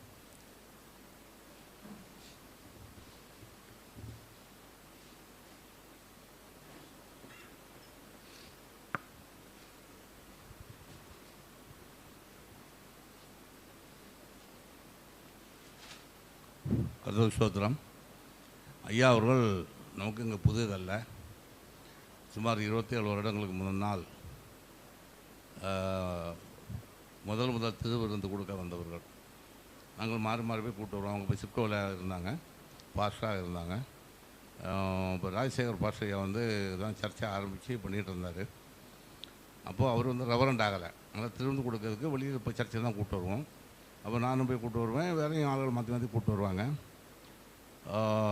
அதனால் இவங்க வந்து இவங்க குடும்பத்தை பற்றி எனக்கு முன்னாலே தெரியும். அதாவது சின்ன வயசில் தெரியும். அதனால் நாங்கள் தொடர்பு இல்லை. அது கண்டிப்பான ஒரு குடும்பம். அவருடைய குடும்பத்தில் வாத்தியார்களெல்லாம் படித்தவங்க இன்றைக்கி இங்கே வந்து பெரிய பெரிய ஹை போஸ்டெல்லாம் இருக்காங்க. அவ்வளவு உண்மை உள்ளவர்கள். ஐயாட்ட நான் பேசும்போதும் அவர்கள் ஒரு ஊழியத்தில் வந்து உண்மையாக செயல்படணும், 100க்கு 100 உண்மையாக இருக்கணும் அப்படிங்கிற ஒரு இருந்து 41 வருடங்கள் இசிஐயிலேருந்து ரிட்டையர்ட் ஆகியிருக்காங்க. அதனால் அந்த 27 வருடங்களுக்கு முன்னால் நம்ம வீட்டுக்கு வந்து அவங்க திருவிருந்து கொடுத்தாங்க. இப்போ நம்ம சபையில் 27 வருடம் வந்ததுனால இங்கே கௌரவிக்காம விட்டால் நல்லா இருக்காது அப்படின்னு பாஸ்டர்கிட்ட சொன்னேன். அதனால தான் இப்போ அவங்கள கூப்பிட்டு ஒரு பொன்னாடையை போர்த்தலாம் அப்படின்ட்டு இருக்கேன். ரத்தினா ஐயா வாங்க.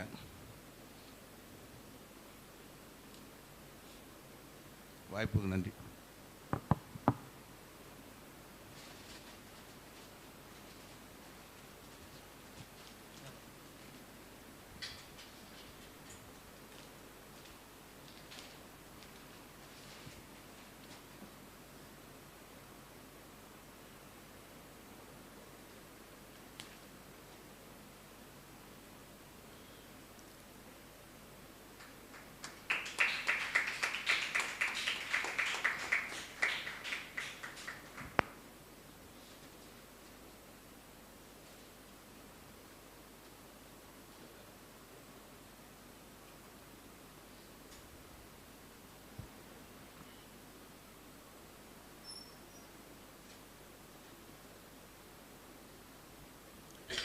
நம் அனைவரும் இருந்தவனமாக நம்முடைய பாடல் புத்தகத்தில் 278வது பாடலை முதல் 2 சரணங்களை மாத்திரம் நாம் பாடுவோம். முதல் 2 சரணங்களை நாம் மாத்திரம் பாடி அதன் பின்பு ஆண்டவருடைய வார்த்தைக்கு நேராக நாம் கடந்து செல்வோம். எந்த இயேசுவின் அன்பதையே என்னும் வேளையில் ஆனந்தமே.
ஹல்லேலூயா.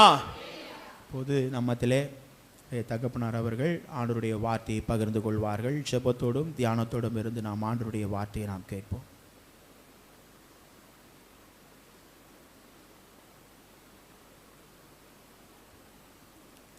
நாம் எல்லாரும் அமர்ந்த வண்ணமாக கண்களை மூடி நாம் ஜெபிப்போம்.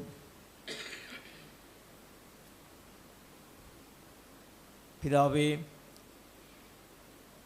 இந்த மனமகிழ்ச்சியான சந்தோஷமான ஓய்வு நாளின் காலை வேளைக்காக நாங்கள் உம்மை துதிக்கிறோம். கர்த்தருடைய ஆலயத்துக்கு போவோம் வாருங்கள் என்று சொன்னபோது நான் மகிழ்ச்சியாக இருந்தேன் என்கிற வார்த்தையின்படி மகிழ்ச்சியோடு கர்த்தருக்கு ஆராதனை செய்து ஆனந்த சத்தத்தோடைய வாத்தியங்களை நேர்த்தியாய் வாசித்து தம்புரோடும் கிண்ணறத்தோடும் ஓசையுள்ள கைத்தாளத்தோடு நாங்கள் எல்லாரும் தேவனுடைய ஆலயத்திலே துதிப்பது செம்மையானவர்களுக்கு தகும் என்கிற வார்த்தையின்படி ஆண்டவரே, இவ்வளவு நேரம் ஆராதனையின் வழியாக உம்மை பாடி துதித்தோம் ஐயா. இப்போதும் உம்முடைய வார்த்தைகளை நாங்கள் தியானிக்க போகிறோம். பரிசுத்த ஆவியானவர் உம்முடைய வார்த்தைகளினாலே நாங்கள் போதனை அடைந்து ஆண்டவரே, நாங்கள் உமக்கு மகிமையாய் வாழ கர்த்தர் எங்களுக்கு அனுக்கிரகம் செய்வீராக.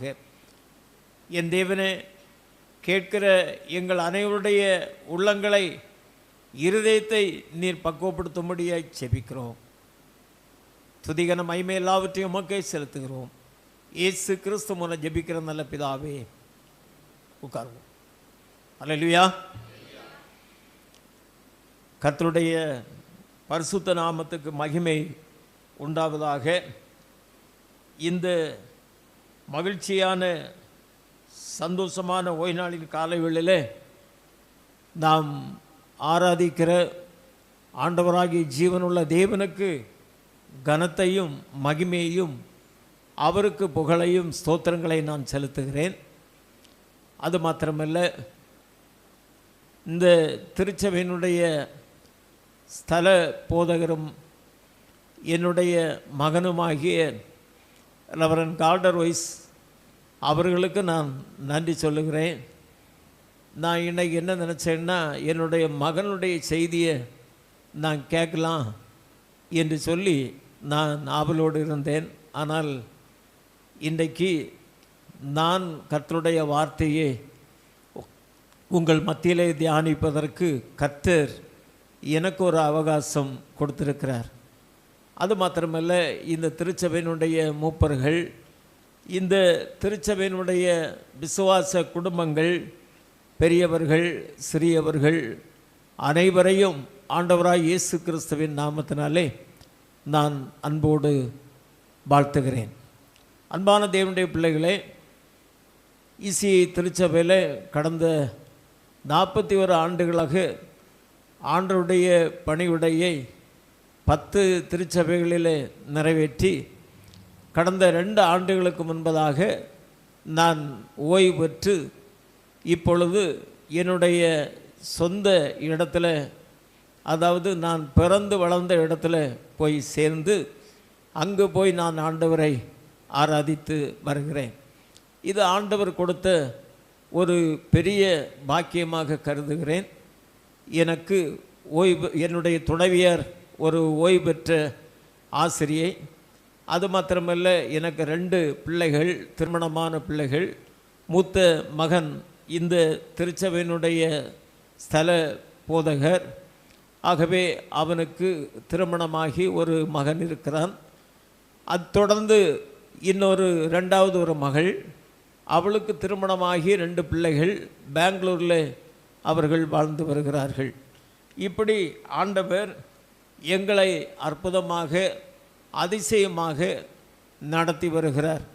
அன்பான தேவனுடைய பிள்ளைகளே, நான் 1996 என்று சொல்லி நினைக்கிறேன், 96வது ஆண்டில் அருகாமையில் உள்ள சிட்கோ நகர் திருச்சபையில் 5 வருடம் ஆண்டவருடைய பணியை செய்வதற்கு ஆண்டவர் வாய்ப்பு கொடுத்தார். அப்போது அருமையான ஐயா திரு பால் டேனியல் அவருடைய வீட்டில் ஒரு வீட்டு சபையாக அந்த ஆராதனைகள் நடைபெற்றது. அங்கு ஆராதனை முடிந்த உடனே அப்பொழுது பாஸ்டர் ராஜசேகரன் அவர்கள் அந்த ஆராதனையை நடத்தி கொண்டு வந்தார்கள்.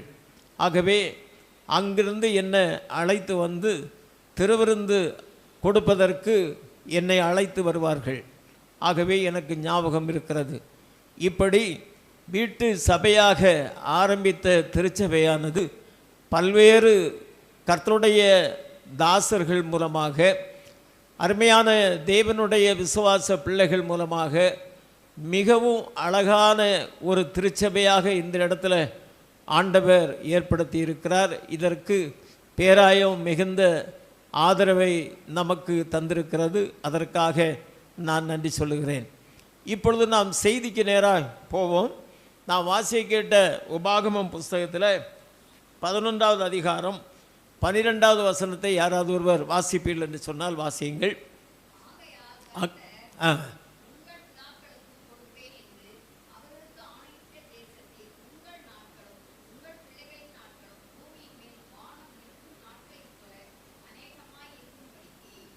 உபாகமம் 11:12.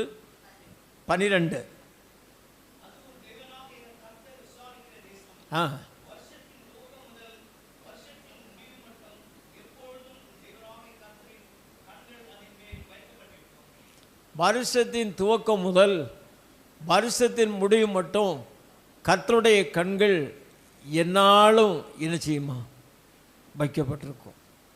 அன்பான தேவனுடைய பிள்ளைகளே, இன்றைக்கு ஒரு சிறப்பான ஓய்வு நாள் என்று சொல்லலாம்.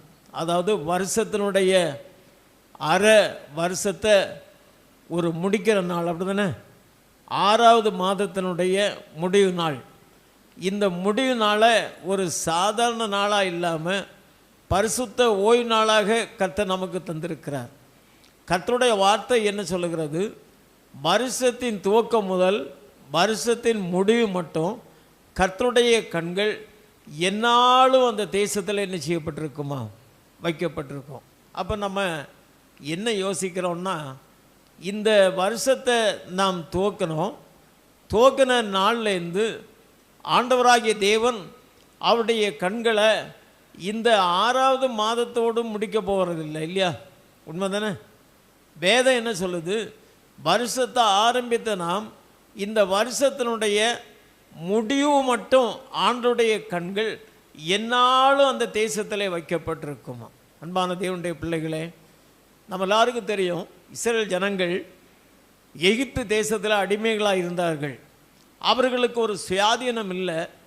ஆகவே அவர்கள் நெருக்கத்தோட, பலவிதமான பாடுகளோட, உபத்திரவங்களோட, வேதனைகளோட, சஞ்சலங்களோட, வாழ்க்கையில் ஒரு விடுதலை இல்லாத ஒரு நிலையில் அடிமைகளாக இருந்தார்கள்.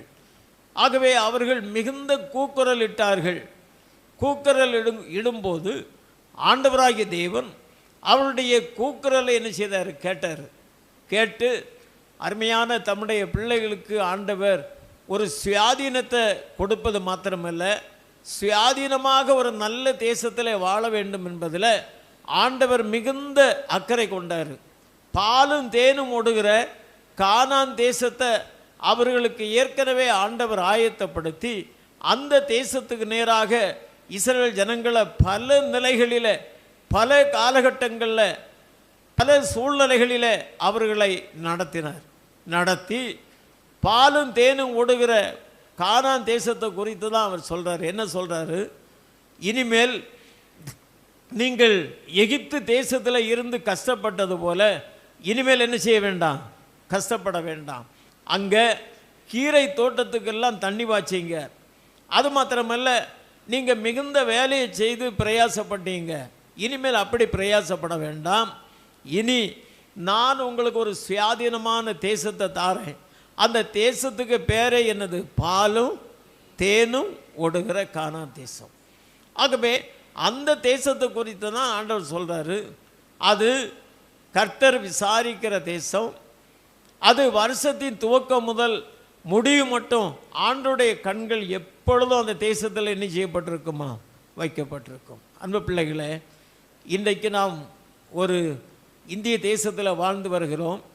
இந்திய தேசத்தில் பல மாநிலங்கள் இருக்கிறது, ஒவ்வொரு மாநிலங்களிலும் வெவ்வேறு வித்தியாசமான கலாச்சாரங்கள் இருக்கிறது, வெவ்வேறு வித்தியாசமான மொழிகள் இருக்கிறது, வெவ்வேறு வித்தியாசமான நம்பிக்கை இருக்கிறது.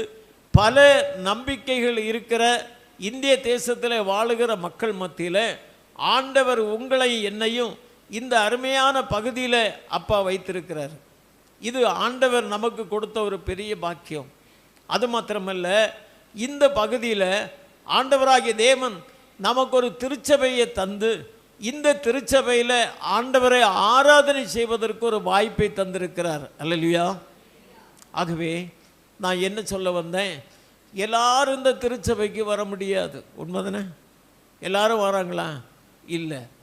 ஆனால் உங்களை என்னையும் அவருடைய அன்பின் குமாரனாகிய கல்வாரி சிலுவையிலே சிந்திய இரத்தத்தினாலே நம்மை மீட்டெடுத்து ராஜாக்களாக, ஆசாரியர்களாக, பரிசுத்த ஜனமாக, தெரிந்து கொள்ளப்பட்ட சந்ததியாராக இந்த பூமியில் எல்லா ஜனங்களை பார்க்கலும் உங்களை என்னையும் மகிமையிலும் புகழ்ச்சியிலும் கீர்த்தியிலும் சிறந்திருக்க செய்திருக்கிறார். அல்லேலூயா.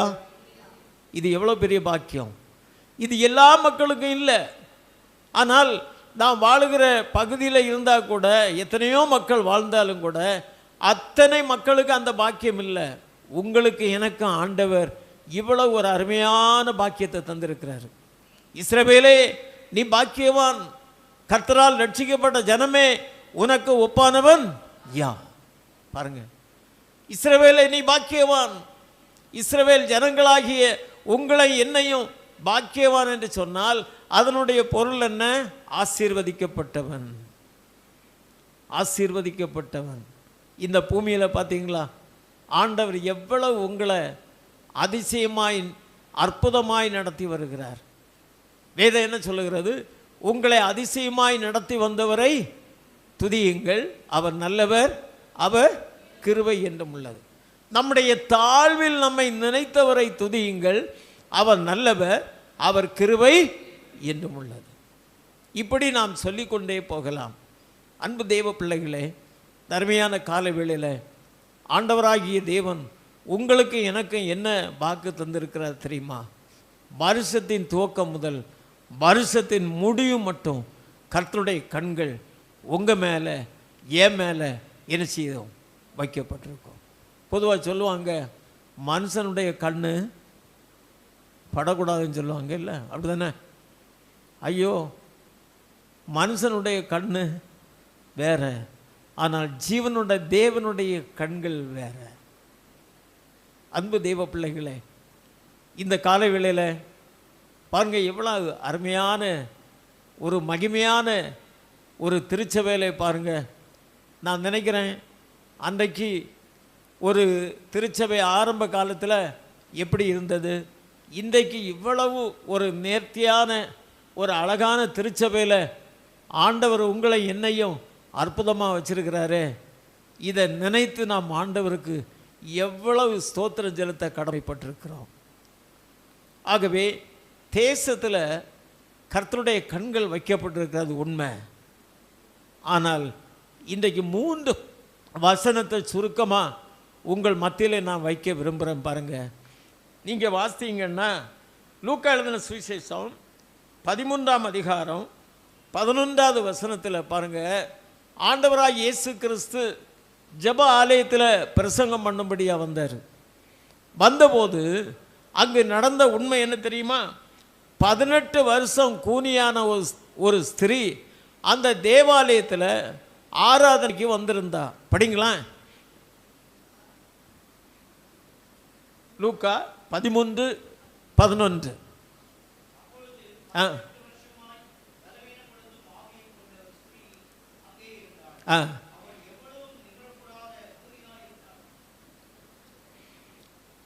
வேதம் என்ன சொல்லுகிறது? 18 வருஷம் பலவீனப்படுத்துகிற ஒரு கூனியான ஸ்திரீ எங்கே வந்தா? தேவாலயத்துக்கு வந்திருந்தா. ஆனால் இன்றைக்கெல்லாம் தேவாலயத்துக்கு வருவது மிகவும் கஷ்டமாக தான் இருக்குது. ஆனால் இந்த அருமையான மனுஷி 18 வருஷமாக கூனியான ஸ்திரீ. கூனியான்னு சொன்னால் மேலே பார்க்க முடியாது. என்ன செய்யணும்? கீழே தான் பார்க்கணும். எங்கள் ஊரில் பிள்ளைங்க வயதான தாய்மார்கள் கொஞ்சம் கூணு விழுந்து அவங்க நடந்தாங்கன்னா அவங்கள பார்த்து கிண்டல் பண்ணுவாங்க. என்ன சொல்லுவாங்க தெரியுமா? அண்ணா கூனி பாட்டி போகிறாங்கன்னு சொல்லுவாங்க. இது இயல்பு. ஒருவேளை எத்தனை பேர் அந்த கூனியான ஸ்திரீயை ஏளனம் பண்ணாங்கன்னு நமக்கு தெரியாது. ஆனால் ஒன்றே ஒன்று வேதம் சொல்லுகிறது, 18 வருஷம் கூனியான ஸ்திரீ எங்கே வந்திருந்தா? எங்கே? தேவாலயத்துக்கு. அன்பு தெய்வ பிள்ளைகளே, அடுத்த வசனம் சொல்லுது, படிங்க. இயேசு அவளை கண்டு தம்மிடத்தில் அழைத்து, ஸ்திரீயே, உன்னுடைய பலவீனத்திலிருந்து விடுதலையாக்கப்பட்டாய். நீ சமாதானத்தோடு என்ன செய்யலாம்? போகலாம். இயேசு எங்க பார்த்தார் அவளை? எங்க? தேவாலயத்தில். அல்லேலூயா. தேவ பிள்ளைகளே, நான் என்ன சொல்ல வந்தேன்? வருஷத்தின் துவக்கம் முதல் வருஷத்தின் முடிவு மட்டும் கர்த்தருடைய கண்கள் தேசத்தில் இருக்குது, உண்மை. அதில் எந்த விதமான மாற்று கருத்தும் இல்லை. ஆனால் தேவ பிள்ளைகளாகிய உங்களுக்கு எனக்கும் இன்றைக்கு ஆண்டவர் கற்றுக் கொடுக்கிற உண்மை என்ன தெரியுமா? 18 வருஷம் பலவீனப்படுத்துகிற கூனியான ஸ்திரீ தேவாலயத்தில் வந்தா. தேவாலயத்தில் வந்தபோது எத்தனையோ பேர் இருந்தாங்க, இந்த ஸ்திரீ மாத்திரமில்லை. ஆகவே இந்த ஸ்திரீயை மாத்திரமல்ல ஆண்டவர் பார்த்தது. ஆனால் வேதம் சொல்லுது, இயேசு அவளை கண்டு தம்மிடத்தில் அழைத்து, ஸ்திரீயே, உன் பலவீனத்திலிருந்து நீ என்ன செய்யப்பட்டாய்? விடுதலையாக்கப்பட்டாய். அன்பு தெய்வ பிள்ளைகளே, இந்த காலவேளையில் ஒருவேளை இந்த தேவாலயத்திலே நாம் சொற்ப தேவ பிள்ளைகளாக இருக்கிறோம். நாம் ஆண்டவராலே மீட்டெடுக்கப்பட்ட பிள்ளைங்க, ஆண்டவருடைய இரத்தத்தினாலே விடுதலையாக்கப்பட்ட பிள்ளைங்க, அவராலே முன்குறிக்கப்பட்ட பிள்ளைங்க. ஒருவேளை நீங்கள் எந்த நிலையோடு வந்திருக்கிறீங்க என்பது எனக்கு தெரியாது. ஆண்டவராக இயேசு கிறிஸ்து பார்க்குறாரு. அல்லேலூயா. ஜீவனுள்ள தேவனுடைய கண்கள் கிருபையுள்ள கண்கள், இரக்கமுள்ள கண்கள், தயவுள்ள கண்கள், ஒரு மனுஷனுடைய தேவையை அறிந்து உணர்கிற கண்கள், ஒரு மனுஷனுடைய உள்ளத்தின் ஆழத்தில் இருக்கிற வியாகுலத்தை பார்க்கிற கண்கள், மனதுருக்கம் உள்ள கண்கள். அந்த கண்கள் தான் இந்த கூனியான ஸ்திரீயினுடைய தேவையை பார்த்தார். ஐயோ, அவருக்கு அந்த ஸ்திரீயினுடைய பேரை சொல்லிக் கொடுக்க வேண்டிய அவசியம் இல்லை. அவ எத்தனை வருஷம் பாதிக்கப்பட்டாள் என்பது இன்னொருவராலே அவருக்கு அடையாளப்படுத்த வேண்டிய அவசியம் இல்லை. அவருக்கு தெரியும், இந்த மனுஷி 18 வருஷம் பாதிக்கப்பட்டவள், மனம் உடைந்தவள், மிகுந்த கலங்கி போய் வந்தவள். இவளுடைய தேவையை யாருமே புரிந்துவிட முடியல. ஆனால் நான் அறிந்திருக்கிறேன், இவளுக்கு விடுதலை கொடுக்கணும், இவள் எழுந்து நிமிர்ந்து நடக்கணும். இதை நான் என்னுடைய சொந்த கண்களால் பார்க்கணும். இவ வந்து செய்தியை கேட்டு அல்லது ஆராதனை முடிஞ்சு மறுபடியும் அவள் கூனி வீட்டுக்கு போகக்கூடாது. உண்மைதானே தேவ பிள்ளைகளே? அருமையான கால வேளையில் நீங்கள் என்ன பலவீனத்தோடு வந்தீங்கன்னு எனக்கு தெரியாது. நீங்கள் என்ன தேவையோடு வந்திருக்கிறீங்க என்பது எனக்கு தெரியாது. ஆனால் ஆண்டவரை ஆராதனை செய்கிற ஜீவனுள்ள தேவனுடைய மகிமையான கண்கள் உங்களுடைய உள்ளான வாழ்க்கையை பார்த்துட்டே இருக்குது. ஐயோ, இந்த அம்மாவுக்கு இந்த தேவை, இந்த ஐயாவுக்கு இந்த தேவை, இவருடைய தேவையை நான் தான் பூர்த்தி செய்ய முடியும். இவர் ரொம்ப வியாகுலப்பட்டு போய் வந்திருக்கிறாங்க, இவருடைய தேவையை நான் தான் சந்திக்க முடியும். இயேசு என்ன செய்தார் தெரியுமா? அந்த அருமையான மனுஷிய கண்டார். கண்ட உடனே நீ வந்த மாதிரியே போயிருன்னு சொல்லல. இயேசு கண்டு அவளை தம்மிடத்தில் கூப்பிட்டு அழைத்து தம்முடைய அருகாமையிலே கொண்டு வந்து நிறுத்தி என்ன சொன்னார் தெரியுமா? ஸ்திரீயே, உன்னுடைய பலவீனத்திலிருந்து நீ விடுதலையாக்கப்பட்டாய். நீ போகும்போது என்ன செய்யலாம்? நிமிர்ந்து நீ என்னை துதிச்சிட்டே போகலாம். நீ நிமிர்ந்து சந்தோஷத்தோடு துதித்து கொண்டு போகலாம். எப்பவும் ஒன்று ஞாபகம் வச்சுடுங்க, எப்போ ஒரு மனுஷனுக்கு ஆண்டவர் நன்மைகளை தந்து ஆசீர்வாதங்களை தந்து இந்த உலகத்தில் ஒரு மகிமையாக வாழும்போது அங்கே ஒரு கட்டாயம் ஒரு பிரச்சனை இருக்கும். அங்கே என்ன நடந்து தெரியுமா? என்ன நடந்து நீங்கள் படித்து பார்த்தீங்கன்னா என்ன நடந்தது? ஓய்வு நாளில் ஏன் இப்படி இவர் சுகம் கொடுத்தாரு, இப்படி சுகம் கொடுக்கக்கூடாதே என்று சொன்னாங்க. அங்கு ஒரு பெரிய ஒரு பிரச்சனை ஏற்படுது. அப்போ தான் இயேசு கிறிஸ்து என்ன சொல்கிறார் தெரியுமா? சாத்தான் கட்டி இருந்த 18 வருஷம் கட்டி இருந்த ஆபிரகாமுடைய குமாரத்தி அல்லவா, இவளை நான் கட்டவிழ்த்து விட வேண்டியது அவசியம் இல்லையா? இருக்குதா? வீட்டில் போய் படிச்சு பாருங்க. சாத்தான் கட்டி இருந்த ஆபிரகாமுடைய மகள் இவ, ஆபிரகாமுடைய வம்ச வழியில வந்தவ. ஆபிரகாமுக்கு நான் அன்றைக்கு என்ன செய்தேன்? வாக்குத்தத்தம் பண்ணேன். நான் உன்னை ஆசீர்வதிக்கவே ஆசீர்வதிப்பேன், நான் உன் பேரை பெருமைப்படுத்துவேன், பூமியில நீ ஆசீர்வாதமாய் இருப்ப, உன் சந்ததிக்குள் பூமியில் உள்ள வம்சங்கள் எல்லாம் என்ன செய்யப்படும்? ஆசீர்வதிக்கப்படும். என் அன்பு தேவ பிள்ளைகளே, இந்த அருமையான கால வேளையில் ஆண்டவராகிய தேவன் நம்ம எல்லாரையும் ஆசீர்வதிக்கிற ஆபிரகாமுடைய பிள்ளைகளா வச்சிருக்கிறாரு. அல்லேலூயா, உண்மை தானே? ஆபிரகாமுடைய பிள்ளைகளா ஆண்டவர் உங்களை என்னையும் முன்குறித்து வைத்திருக்கிறாரு. அன்றைக்கு ஆபிரகாமுக்கு கொடுத்த எல்லா ஆசீர்வாதங்களையும் உங்களுக்கு எனக்கும் தாராளமா தராரு. அவர் தாமே நம்முடைய பாடுகளை ஏற்றுக்கொண்டு நம்முடைய துக்கங்களை சுமந்த ஆண்டவராகிய கிறிஸ்து ஒருவர் எப்பொழுதும் நம்மோடு கூட இருக்கிறார். நம்முடைய பலவீனங்களை ஏற்றுக்கொண்ட ஆண்டவராகிய தேவன் ஒருவர் இருக்கிறார். நம்முடைய பலவீனங்களை எல்லாம் சிலுவையிலே சுமந்தார். நம்முடைய துக்கங்களை எல்லாம் சிலுவையிலே சுமந்தார். நம்முடைய தனி வாழ்வில், நம்முடைய குடும்ப வாழ்வில், நம்முடைய பிள்ளைகளுடைய வாழ்க்கையில் ஆபிரகாமுடைய எல்லா ஆசீர்வாதங்களையும் தருவார். வருஷத்தின் துவக்கம் முதல் வருஷத்தின் முடிவு மட்டும் கர்த்தருடைய கண்கள் இந்த தேசத்தில் மாத்திரமல்ல, நீங்கள் வாழுகிற உங்களுடைய இல்லத்தில் வைக்கப்பட்டிருக்கிறது. அல்லேலூயா. ஆமாம், நம்முடைய வீட்டை பார்த்தா மனுஷனுக்கு சில நேரங்களில் பிடிக்காது. ஐயோ இவனுக்கா என்று சொல்லி, அல்லது இவளுக்கா சொல்லி. ஆனால் ஆண்டவராக இயேசு கிறிஸ்து, நம்மை ஆசீர்வதிக்கிற ஆண்டவராகிய கிறிஸ்து, அவருடைய கண்கள் எப்பொழுதும் நம்முடைய வாழ்க்கையில் வைக்கப்பட்டிருக்கிறது. நீங்கள் சோர்ந்து போக வேண்டிய அவசியம் இல்லை, மனம் தளர்ந்து போக வேண்டிய அவசியம் இல்லை.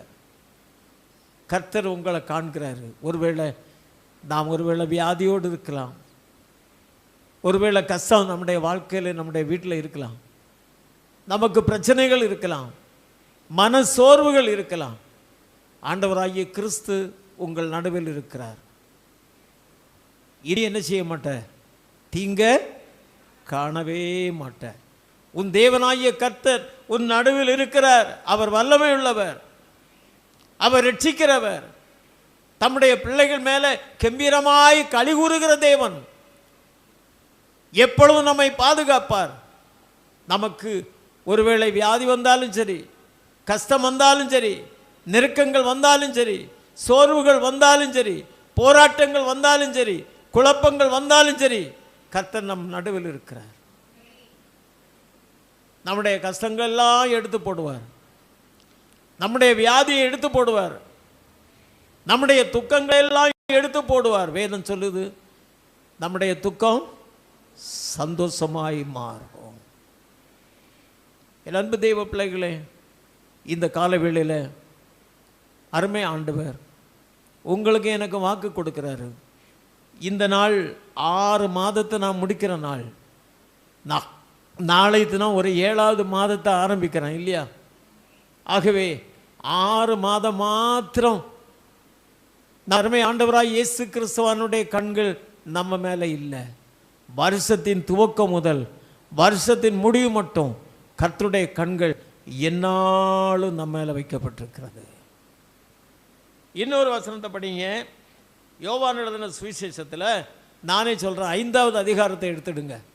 5வது அதிகாரத்தில் பாருங்க, 38 வருஷம் வியாதியாக இருந்த ஒரு மனுஷன், 38 வருஷம் வியாதியாக இருந்தவன், அவனுக்கு எவ்வளவு சரீரத்தில் கஷ்டம் இருந்திருக்கும், எவ்வளவு பிரச்சனை இருந்திருக்கும், எவ்வளவு பலவீனம் இருந்திருக்கும். நல்லா யோசித்து பாருங்க. இன்னொருவருடைய உதவி இல்லாமல் அவனால் ஒன்றுமே செய்ய முடியாது. ஆகவே இவனுக்கு ஒரு அறிவுரை கிடச்சிது. என்ன கிடச்சிது தெரியுமா? பெதஸ்தா குளம்னு ஒரு குளம் இருக்குது. அந்த குளம் எதிர்பாராத நிலையில் கலக்கப்படும் போது முதல்ல எப்பேற்பட்ட வியாதியஸ்தன் அந்த குளத்தில் போய் முதல்ல இறங்கினானா அவனுக்கு என்ன கிடைக்குமா? சுகம் கிடைக்கும். நடந்தது என்ன? யாரோ ஒருவர் அல்லது 2 பேர் உதவி செய்து அவனை அந்த குளத்தங்கரையில் கொண்டு போய் படுக்க வச்சுட்டு போயிட்டாங்க. ஆகவே இவன் அப்படியே பார்த்துட்டு இருக்கிறான். திடீர்னு தேவதூதன் எப்போ வருவார், எப்போ அந்த குளத்தை கலக்குவாருன்னு அவனுக்கு என்ன செய்யாது, தெரியாது. ஆனால் குளத்தங்கரையில் படுத்துக்கிட்டு அந்த குளத்தையே பார்த்துட்டு இருக்கிறான். ஐயோ, தேவதூதர் எப்போ வருவார் தெரியாதே சொல்லிட்டு. அதுக்கப்புறம் அவனுக்குள்ள ஒரு ஆவல் என்ன தெரியுமா? ஐயோ, குளம் கலக்கப்படும். குளம் கலக்கப்படும் பொழுது என்னை 2 பேர் ஒருவேளை கொண்டு வந்து இந்த கரையில் என்னை படுக்க வச்சுட்டு போயிட்டாங்க. இனிமேல் குளம் கலக்கப்படும் போது குளத்தில் என்னை யார் கொண்டு போய் இறக்கி விடுவாங்க நினச்சிருப்பான்ல. ஆகவே அங்கே சொல்கிறான் பாருங்க, ஆண்டவராக இயேசு கிறிஸ்து இவனுடைய சூழ்நிலையை கண்டு அவரே அந்த குளத்தங்கரைக்கு வராரு. இருக்குதா? வீட்டில் போய் படித்து பாருங்க. அவரே குளத்தங்கரைக்கு வராரு. அந்த குளத்தங்கரையில் படுத்திருந்த அவனை கண்டு என்ன கேட்குறாரு தெரியுமா? மகனே, நீ சுஸ்தமாக வேண்டும் என்று. அதுக்கு அவன் என்ன சொன்னான்? ஆண்டவரே, குளம் கலக்கப்படும் போது என்னை குளத்தில் இறக்கி விடுறதுக்கு யாருமே இல்லை. ஆனால் இவன் என்ன சொல்லியிருக்கணும் தெரியுமா? நான் எதுக்கு கிடக்கிறேன்? நான் சுஸ்தமாக வேண்டும் என்பதற்காகத்தானே இந்த கரையில் கிடக்கிறேன், அப்படி தானே சொல்லியிருக்கணும். ஆனால் இவன் அதையே யோசிச்சுட்டு கிடக்கிறான் இல்லையா? ஐயையோ, என்னை குளம் கலக்கப்படும் போது என்னை யாரும் கொண்டு இறக்கி விடுவதற்கு யாருமே இல்லை. நான் என்ன செய்வேன்? என்னை யாரோ 2 பேர் வந்து தூக்கி கொண்டு இதில் படுக்க வச்சுட்டு போயிட்டாங்களே சொல்லிட்டு. ஆனால் இயேசு கிறிஸ்து என்ன செய்தா தெரியுமா? கேட்டுட்டு இந்த பதிலையும் கேட்ட உடனே, நீ அப்படியா சொல்கிறேன்னு அவர் சொல்லல. மகனே, நீ நீ எழுந்து நட அப்படி சொன்னாரா? பார்த்தீங்களா? இப்போ அடுத்த நிலை என்ன தெரியுமா? படிங்க. அந்த வசனம் தான் ரொம்ப முக்கியமான ஒரு வசனம். பாருங்க, 14வது வசனம் படிங்க. அதற்கு பின்பு இயேசு எங்க பார்த்தாரு? பார்த்தீங்களா?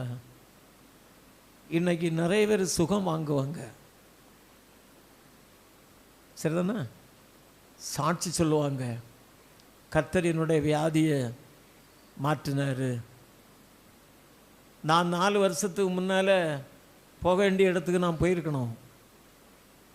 இப்படி என்னால் நிற்கவும் முடியாது, அந்த மாதிரி இருந்தேன். ரிட்டையர்ட் ஆகிற கடைசி வருஷத்துக்கு முந்தின வருஷம் மிகுந்த வியாதிப்பட்டு, கொரோனா என்று சொல்லி நினைக்கிறேன், வியாதிப்பட்டு எந்த மருத்துவமனையிலும், சென்னையில் தான், மருத்துவமனையில் கூட அனுமதிக்க முடியாது, அப்படிப்பட்ட நிலையில் இருந்தேன். ஆனால் கர்த்தர் என்னை சந்தித்து எனக்கு சுகம் கொடுத்தாரு. அதனால தான் நான் இப்போ நின்றுட்டுருக்கிறேன். என்னால் நிற்கக்கூட முடியாது. என் அன்பு தெய்வ பிள்ளைகளே, பாருங்கள், 38 வருஷம் வியாதியாக இருந்த அந்த மனுஷனுக்கு ஆண்டவர் சுகம் கொடுத்தாரு. சுகம் கொடுத்தா அவனுக்கு எவ்வளோ சந்தோஷம் இருந்திருக்கும், அப்படி தானே? 38 வருஷமாக வியாதியாக படுத்துக்கிட்டே கிடந்தேன். கர்த்தர் எனக்கு சுகம் கொடுத்தாரு. என்னை குளத்தில் கூட இறங்குவதற்கு என்ன செய்யலை, அவர் தருணம் கொடுக்கல. குளத்தில் இறங்குறதற்கு முன்னாலேயே அவர் எனக்கு சுகம் கொடுத்தாரு. வீட்டுக்கு போய் சந்தோஷமாக போயிருப்பான். போனவன் என்ன செய்தான் தெரியுமா?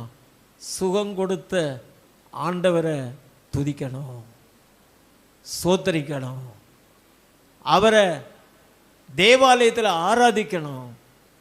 அந்த உணர்வை அவன் தன்னுடைய வாழ்விலே அறிந்தான். என் அன்பு தெய்வ பிள்ளைகளே, வேதம் சொல்லுது, 1000 நாளை பார்க்கலும் உமது பிரகாரங்களில் செல்லும் ஒரே நாள் நல்லது. ஒரே நாள் நல்லது. நான் உங்களை குற்றப்படுத்துகிறேன்னு நினைக்காங்க.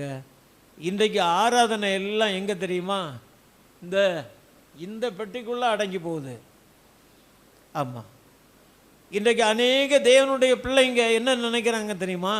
கோயிலுக்கு போய் தான் ஆண்டவரை ஆராதனை செய்யணுமா என்று சொல்லி இன்றைக்கு எத்தனையோ விதவிதமான தேவனுடைய தாசர்கள், தேவனுடைய அவர்களை எல்லாம் இன்றைக்கு நான் பலவீனப்படுத்துவதற்கு எனக்கு தகுதி இல்லை.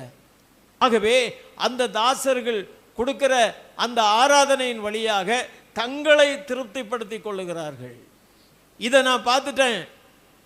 நான் இங்கே ஆண்டவரை ஆராதனை செய்துட்டேன், இது போதும்.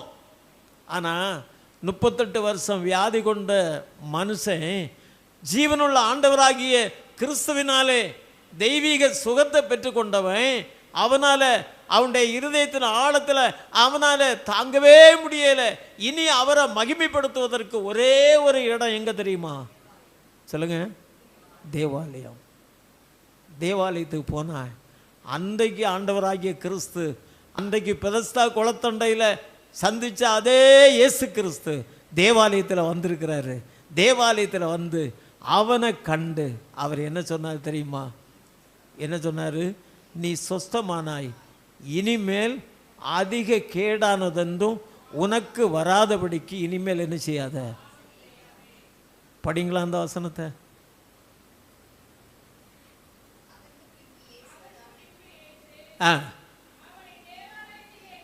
தேவாலயத்திலே கண்டு நீ சொஸ்தமானாய், அதிக கேடானதொன்று உனக்கு வராதபடி. அன்பு தெய்வ பிள்ளைகளே, இந்த அருமையான காலவேளையில் குளத்தங்கரையில் கண்ட அதே இயேசுவானவர் வியாதிக்கு பரிகாரம் கொடுத்தவர் என்பதை அறிந்து இவரை மகிமைப்படுத்துவதற்கு, இனிமேல் நாம் பாவம் செய்யாதபடி, இனிமேல் இந்த உலகத்தில் ஆண்டவருக்கு மகிமையாக வாழணும்னா ஒரே ஒரு இடம், அந்த இடம்தான் ஜீவனுள்ள கிறிஸ்துவை ஆராதனை செய்கிற இடம். இந்த இடத்துக்கு நாம் போய் ஆகணும்.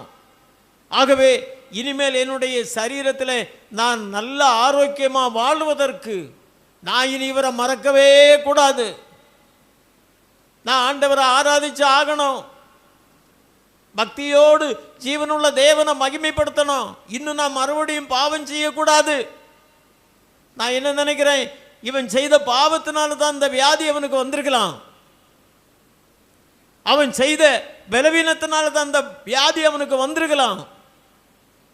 அதனால தான் இயேசு கிறிஸ்து அவனை பார்த்து சொன்னார், அதிக கேடானதென்றும் உனக்கு வராதபடிக்கு இனிமேல் என்ன செய்யாத, பாவம் செய்யாத. பாவம் செய்கிற ஆத்மா சாகும், பாவத்தின் சம்பளம் மரணம். என் அன்பு தெய்வ பிள்ளைகளே, இந்த காலவேளையில் ஆண்டவருக்கு ஆராதனை செய்கிற கடவுளுடைய பிள்ளைகளாகிய நம்ம பாவம் செய்யாதபடிக்கு நம்மை காத்து கொள்ளுகிற ஒரே ஒரு இடம்தான் தேவனை ஆராதனை செய்கிற கர்த்தருடைய ஆலயம். எதை மறந்தாலும் இந்த உலகத்தில் நமக்கு எவ்வளவோ வாய்ப்புகள் அப்பா தந்திருக்கிறாரு. எவ்வளவு ஆசீர்வாதங்களை நமக்கு தந்திருக்கிறாரு. வாழ்வதற்கு தேவையான எல்லா நன்மைகளை நமக்கு தந்திருக்கிறாரு. ஆனால் பாவம் செய்யாதபடி நம்மை காத்து கொள்வதற்கு அவருடைய மகிமையை அறிந்து உணர்கிற இடம்தான் தேவாலயம். இந்த தேவாலயத்தை நீங்களும் நானும் அவர் மறுபடியும் இந்த உலகத்தில் வருகிறது வரைக்கும் மறக்கவே கூடாது. இந்த இடத்துல வந்த உடனே இந்த ஆலயத்தை பார்த்தேன். எனக்கு இருந்த சந்தோஷத்துக்கே அளவே இல்லை. 1996 சிட்கோவில் இருக்கும்போது நான் ஒரு அருமையான ஐயாவுடைய வீட்டு அந்த வாசல் பக்கத்தில் ஜனங்கள் கூடியிருந்த இடத்த ஞாபகத்தில் கொண்டு வந்தேன். இப்போ இந்த ஆலயம் எவ்வளோ அழகாக பாருங்கள். இவ்வளவு மகிமையான ஒரு ஆலயத்தை அப்பா எவ்வளவு தம்முடைய பிள்ளைகளுடைய பிரயாசங்கள், பிள்ளைகளுடைய ஜபங்கள், பிள்ளைகளுடைய முயற்சிகள், பேராயத்தினுடைய உதவிகள் இதையெல்லாம் வைத்து இந்த ஆலயம் கட்டப்பட்டிருக்கிறதே என்று சொல்லி நான் சந்தோஷப்பட்டேன். அன்பான தேவனுடைய பிள்ளைகளே, வியாதி நமக்கு வருவது சில நேரங்களில் சகஜம்தான். ஆனால் அப்பா சொன்னார், இந்த வியாதி சில நேரங்களில் நமக்கு சாவை கொண்டு வராதுங்க. எனக்கு வந்த வியாதி நான் என்ன நினச்சேன், இது என்னுடைய வாழ்க்கையினுடைய முடிவு தான் நான் நினச்சேன். ஆனால் அப்பா என்ன சொன்னார், இன்னும் உனக்கு ஆயுசு நாட்களை நான் என்ன செய்திருக்கிறேன், வச்சிருக்கிறேன். ஆமாம், அதனால் ஊழியத்தில் அருமையான ஸ்தாபனம் தான் உனக்கு ஓய்வு கொடுத்தது. ஆனால் நான் உனக்கு என்ன செய்யலை, ஓய்வு கொடுக்கல. கர்த்தர் என்ன சுகமாக வச்சிருக்கிறாரு. இன்னும் எவ்வளவு காலம் என்பது எனக்கு தெரியாது. வேதம் என்ன சொல்லுது, என் காலங்கள் அமேன் யாரு கரத்தில் இருக்குது, அப்பாவுடைய கரத்தில் தாங்க இருக்குது. ஆமாம், இதை மறக்கவே கூடாது. அதனால் 38 வருஷம் வியாதியிலிருந்து சொஸ்தமடைந்தவன் தேவாலயத்தில் வந்தான்.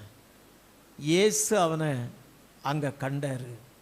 கண்டு உனக்கு சுகம் கிடச்சது உண்மை, ஆனால் ஒரு நிபந்தனை, ஒரு கண்டிஷன் சொன்னார், அதிக கேடானதென்றும் உனக்கு வராதபடிக்கு இனிமேல் என்ன செய்யாத, பாவம் செய்யாத. ஒருவேளை நீ தண்ணி போட்டு இந்த வியாதி வந்ததா, அல்லது கஞ்சா அடித்து இந்த வியாதி வந்ததா, உண்மை தானே? அல்லது நீ என்ன பாவம் செய்து இந்த வியாதி வந்ததா, அதெல்லாம் இல்லை. ஆனால் ஒரே வார்த்தை சொன்னார், அதிக கேடானதென்றும் உனக்கு வராதபடிக்கு இனிமேல் என்ன செய்யாத, பாவம் செய்யாத. கர்த்தருடைய கண்கள் தேவாலயத்தில் வந்திருக்கிற உங்கள் மேலே, என் மேலே எப்பவும் என்ன செய்யப்பட்டிருக்கிறது, வைக்கப்பட்டிருக்கிறது. தேசத்தில் வைக்கப்பட்டிருக்கிறது, உண்மைதான். ரெண்டாவதாக பாருங்க, நேரம் அதிகமாக கடந்து போகுது. சங்கீதங்களின் புஸ்தகம் 34ஆம் அதிகாரம் 15வது வசனம் படிங்க. கர்த்தருடைய கண்கள் நீதிமான்கள் மேல் நோக்கமாயிருக்கிறது, அவருடைய செவிகள் அவருடைய கூப்பிடுதலுக்கு திறந்திருக்கிறது. ஐயா, கர்த்தருடைய கண்கள் நீதிமான்கள் மேலே நோக்கமாயிருக்குது, நீதிமான்கள் மேலே கவனமாயிருக்குது, நீதிமான்கள் மேலே இரக்கமாயிருக்குது, நீதிமான்கள் மேலே அக்கறையாயிருக்குது. இந்த உலகத்தில் தேவனுடைய பிள்ளைகளாகிய உங்களை ஆசாரியர்களாக, பரிசுத்த ஜனமாக, தெரிந்து கொள்ளப்பட்ட சந்ததியாராக, நீதிமான்களாக நம்மை ஆண்டவர் நிலைநிறுத்தி வைத்திருக்கிறார். ஆகவே வேதம் சொல்லுது, நீதிமானுக்கு ஒரு கேடும் வராது. நீதிமான் நித்திய கீர்த்தி உள்ளவன். நீதிமானுக்கு சோதனை வருவது கஷ்டம், இயல்பு. நீதிமானுக்கு அநேக கஷ்டங்கள் வரும், தொல்லைகள் வரும். நீதிமான்கள் கஷ்டப்படும் போது, சோதனைகள் வரும்போது, இந்த சோதனைகள் எல்லாவற்றிலிருந்தும் நீதிமான்களை ஆண்டவர் என்ன செய்கிறாரு, விடுதலையாக்குகிறார். நீதிமானுக்கு வரும் துன்பங்கள் அநேகமாயிருக்கும், கர்த்தர் அவைகள் எல்லாவற்றிலிருந்து நம்ம என்ன செய்கிறார் தெரியுமா, விடுதலையாக்குறாரு. அப்பா நோவாவை பார்த்து என்ன சொன்னார் தெரியுமா? ஆதியாகமம் புஸ்தகம் 7வது அதிகாரம் 1வது வசனத்தை படிச்சு பாருங்க. அங்க வேதம் என்ன சொல்லுகிறது தெரியுமா? படிங்க. ஆதியாகமம் 7:1. கர்த்தர் நோவாவை நோக்கி, நீயும் உன் வீட்டார் அனைவரும் பேழைக்குள் பிரவேசியுங்கள். இந்த சந்ததியில உன்னை மாத்திரம் நான் எப்படி பார்க்குறேன்? உன்னை எப்படி பார்க்குறேன்? நீதிமானா பார்க்குறேன். என் அன்பு தெய்வ பிள்ளைகளே, தர்மையான கால வேளையில் கர்த்தர் நோவாவை பார்த்தாரு. நோவாவோடு வாழ்ந்த ஜனங்களை பார்த்தாரு. நான் சொன்னேன், வருஷத்தின் துவக்கம் முதல் வருஷத்தின் முடிவு மட்டும் கர்த்தருடைய கண்கள் என்னாலும் அந்த தேசத்தில் இருக்க உண்மைதான். ஆனால் கர்த்தருடைய கண்கள் விசேஷமாக யாரை பார்த்தது? யாரை? நோவாவை எதனால் பார்த்தது? இந்த சந்ததியில் ஒன்றை மாத்திரம்தான் நான் என்ன செய்தேன்? நீதிமானா பார்க்க. பாருங்க, ஆதியாகமம் 6ஆம் அதிகாரம் 5வது வசனத்தை படித்து பார்த்தீங்கன்னா படிங்க. மனுஷனுடைய அக்கிரமம் பூமியிலே பெருகினது என்றும்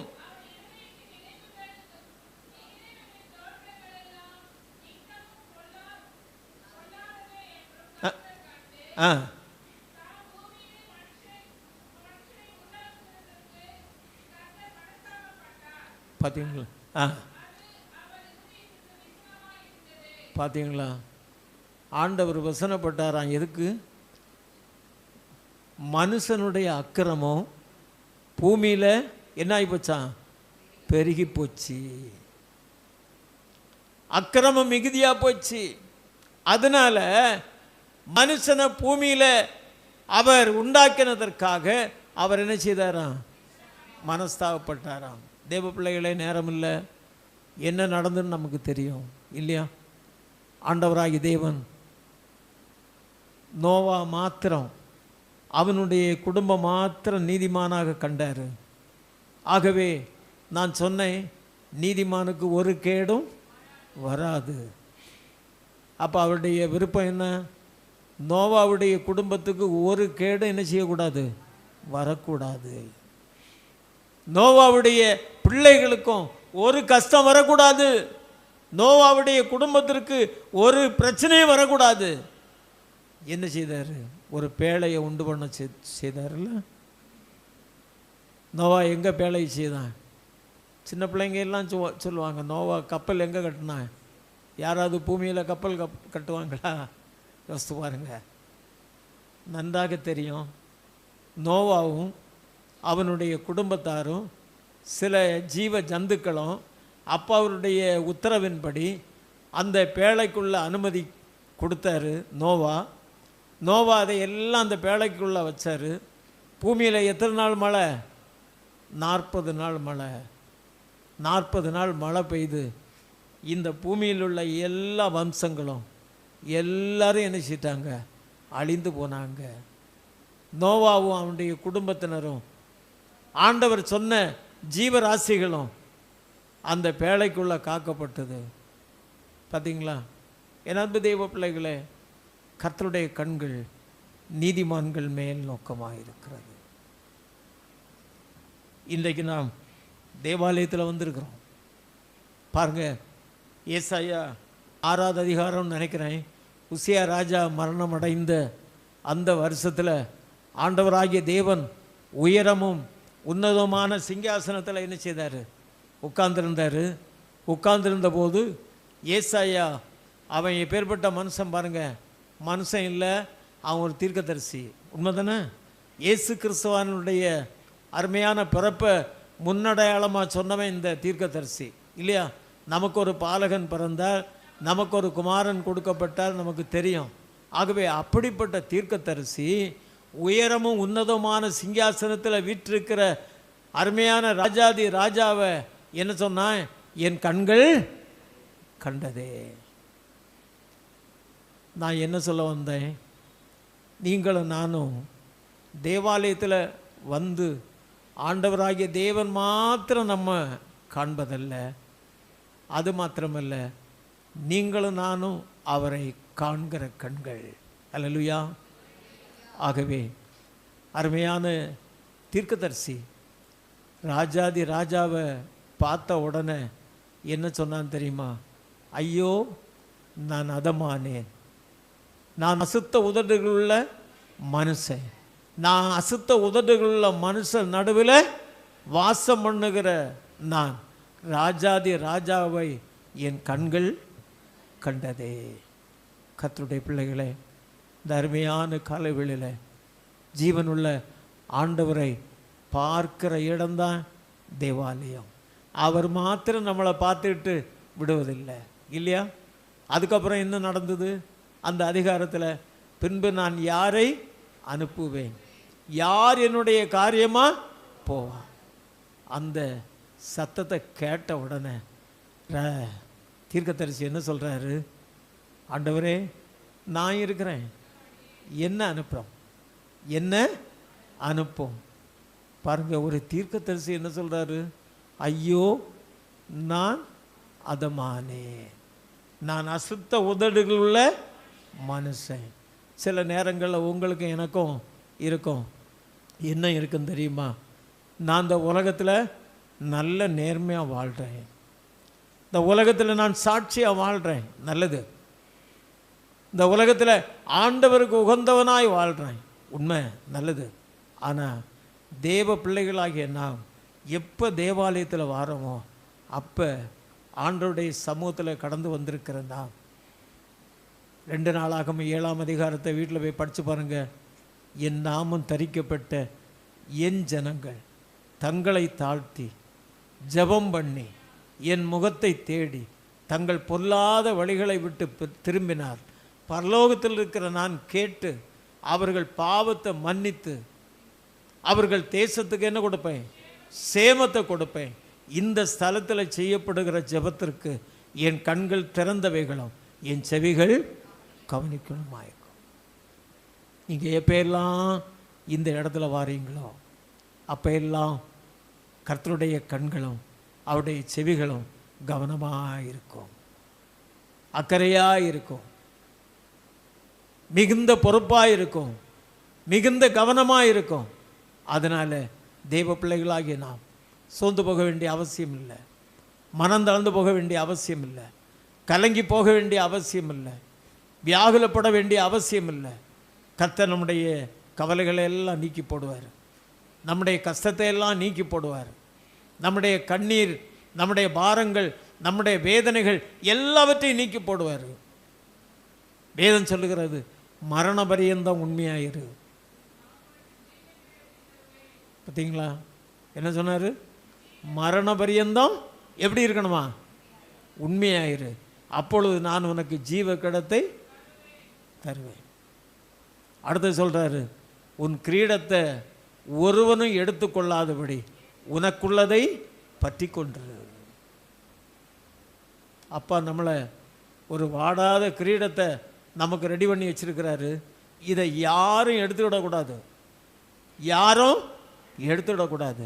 எடுத்துவிடாதபடி உனக்குள்ளதை பற்றி கொள்ளு. ஜெயங்கொள்ளுகிறவன் எவனோ அவனை நான் தேவனுடைய ஆலயத்தில் தூணாக்குவேன்.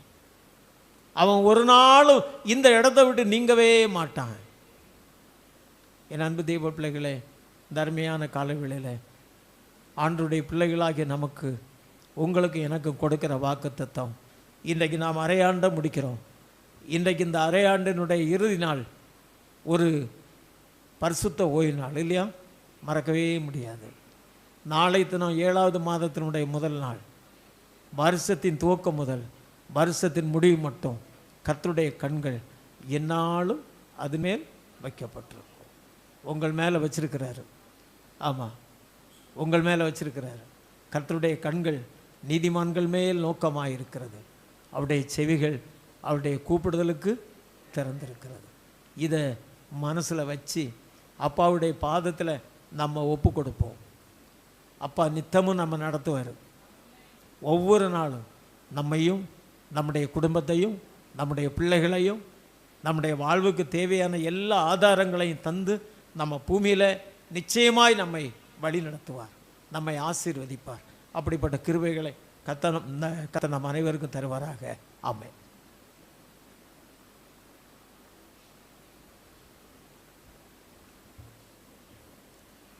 இந்த நாளிலும் நம்மத்திலே ஆண்டவருடைய வார்த்தையை நம்மோடு பகிர்ந்து கொண்ட தகப்பனாருக்கு நன்றியினை திருச்சபையாக மூப்பர்களாக விசுவாச பிள்ளைகள் சார்பில் நன்றியினை தெரிவித்துக் கொள்கிறேன். குறிப்பாக ஜெபித்துக் கொள்ளுங்கள். ஆண்டவர் கூட இருந்து வழி நடத்த வேண்டும், அதற்காக ஜெபித்துக் கொள்ளுங்கள். திருச்சபைக்கு அறிவிக்க வேண்டிய சில அறிவிப்புகள். ஆராதனை முடிந்த பின்பு வழக்கம் போல் நடைபெற இருக்கிற ஓய்வு நாள் பாடசாலை நடைபெறும். இன்று மாலை ஆராதனை நடைபெறாது என்பதை தெரிவித்துக் கொள்கிறேன். ஏலபாக்கிகள் வைத்திருக்கிற பிள்ளைகள் உங்களுடைய ஏலபாக்கிகளை கொடுத்து உதவும்படி உங்களை அன்பாய் கேட்டுக்கொள்கிறேன்.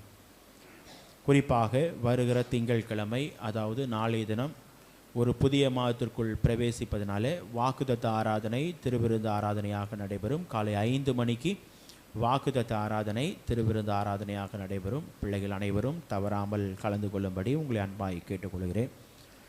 இதை தவிர்த்து நம்முடைய பேராயத்தின் மூலமாக வருகிற ஆகஸ்ட் மாதம் 15ஆம் தேதி, அதாவது லீதியால் பெண்கள் ஐக்கிய மாநாடு குறிப்பாக இந்த ஆண்டிலே வைக்கப்பட்டிருக்கிறது. அதற்காக ரெஜிஸ்ட்ரேஷன் நபர் ஒன்றுக்கு 400 ரூபாய் கொடுத்து ரெஜிஸ்ட்ரேஷன் பண்ணும்படி கேட்டுக்கொண்டிருக்கிறார்கள். ஆகவே அதற்கு உங்களுடைய ஒத்துழைப்பை நல்குங்கள். நபர் ஒன்றுக்கு 400 ரூபாய். அதில் யூனிஃபார்ம் உங்களுக்கு கிடைக்கும். ஆகவே கடைசி நாளாக 15/7, அதாவது ஜூலை மாதம் மத்திய நாள் கடைசி நாள். ஆகவே பிள்ளைகள், நம்முடைய சபையிலே உள்ள லீதி ஆட்கள் அதற்கு உங்களுடைய ஒத்துழைப்பை நல்கும்படி உங்களை அன்பாய் கேட்டுக்கொள்கிறேன். குறிப்பாக ஊழியருடைய குடும்பத்துக்காக ஜெபித்துக் கொள்ளுங்கள். இந்த நாளிலே அடியனுடைய மாமனார் கர்த்தருடைய ராஜ்யத்திலே சேர்த்து கொண்டிருக்கிறார்கள். ஆகவே ஆராதனை முடிந்த பின்பு செல்ல இருக்கிறேன். ஜெபித்துக் கொள்ளுங்கள். ஆண்டவர் ஆறுதலையும் தேறுதலையும் தரும்படியாய் உங்களுடைய ஜெபங்கள் எங்களுடைய வாழ்க்கையிலே அதிகம் தேவை. ஆகவே ஜெபித்துக் கொள்ளும்படி உங்களை அன்பாய் கேட்டுக்கொள்கிறேன். ஆராதனைக்கு இறுதியாக நாம் அனைவரும் எழுந்து நின்று பாடல் புத்தகத்தில் 397வது பாடலை நாம் பாடுவோம். நானும் என் வீட்டாரும் வென்றால் கர்த்தரையே சேவிப்போம். 397வது பாடல். அப்போது நம்மையும் நம்முடைய காணிக்கைகளையும் ஆண்டவருக்கு சமர்ப்பிப்போம். பாடல் புத்தகத்தில் 397வது பாடல்.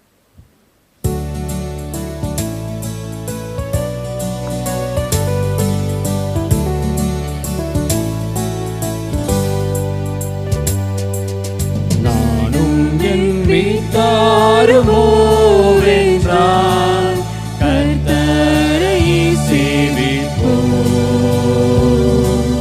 நீயும் சேவிப்பாயா, நீயும் சேவிப்பாயா. கர்த்தரையே சேவிப்பது ஆகாததென்று கண்டார். கர்த்தரையே சேவிப்பது ஆகாததென்று கண்டார். யாரை நீ சேவிப்பாய் என்பதை இன்றே தீர்மானம் செய்வாய். யாரை நீ சேவிப்பாய் என்பதை இன்றே தீர்மானம் செய்வாய்.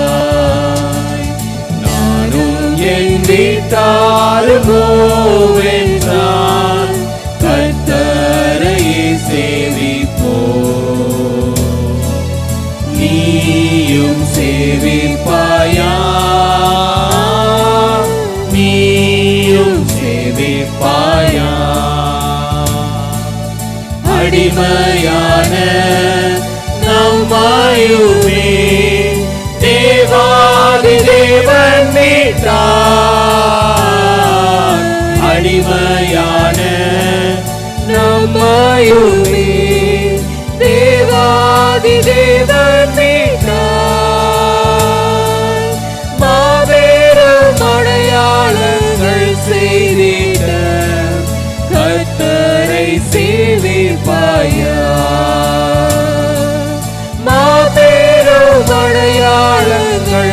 செய்திட்ட கர்த்தரை சேவிப்பாயா? நானும் என் வீட்டாருமோ என்றால் கர்த்தரை சேவிப்போ. நீயும் சேவிப்பாயா?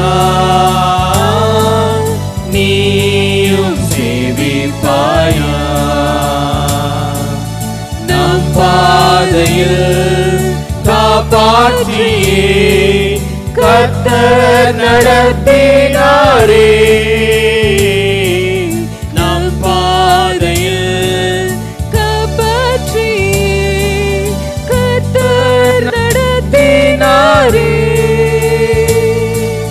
கர்த்தர் தந்த ஆசீர்வாதம் கண்டு நன்றியால் சேவிப்பாயா? கர்த்தர் தந்த ஆசீர்வாதம் கண்டு நன்றியால் சேவிப்பாயா? நானும் என் வீட்டாருமோ என்றால் கர்த்தரை சேவிப்போ. நீயும் சேவிப்பாயா? நீயும் சேவிப்பாயா? நன்மையான ஈவுகளை தேவாதி தேவன் தந்தார். நன்மையான ஈவுகளை தேவாதி தேவன் தந்தார். கீழ்ப்படிந்தே அவர் சத்தம் கேட்டு சாட்சியாய் ஜீவிப்பாயா? கீழ்ப்படிந்தே அவர் சத்தம் கேட்டு சாட்சியாய் ஜீவிப்பாயா? நானும் என் வீட்டாருமோ வென்றால் கர்த்தரையே சேவிப்போ.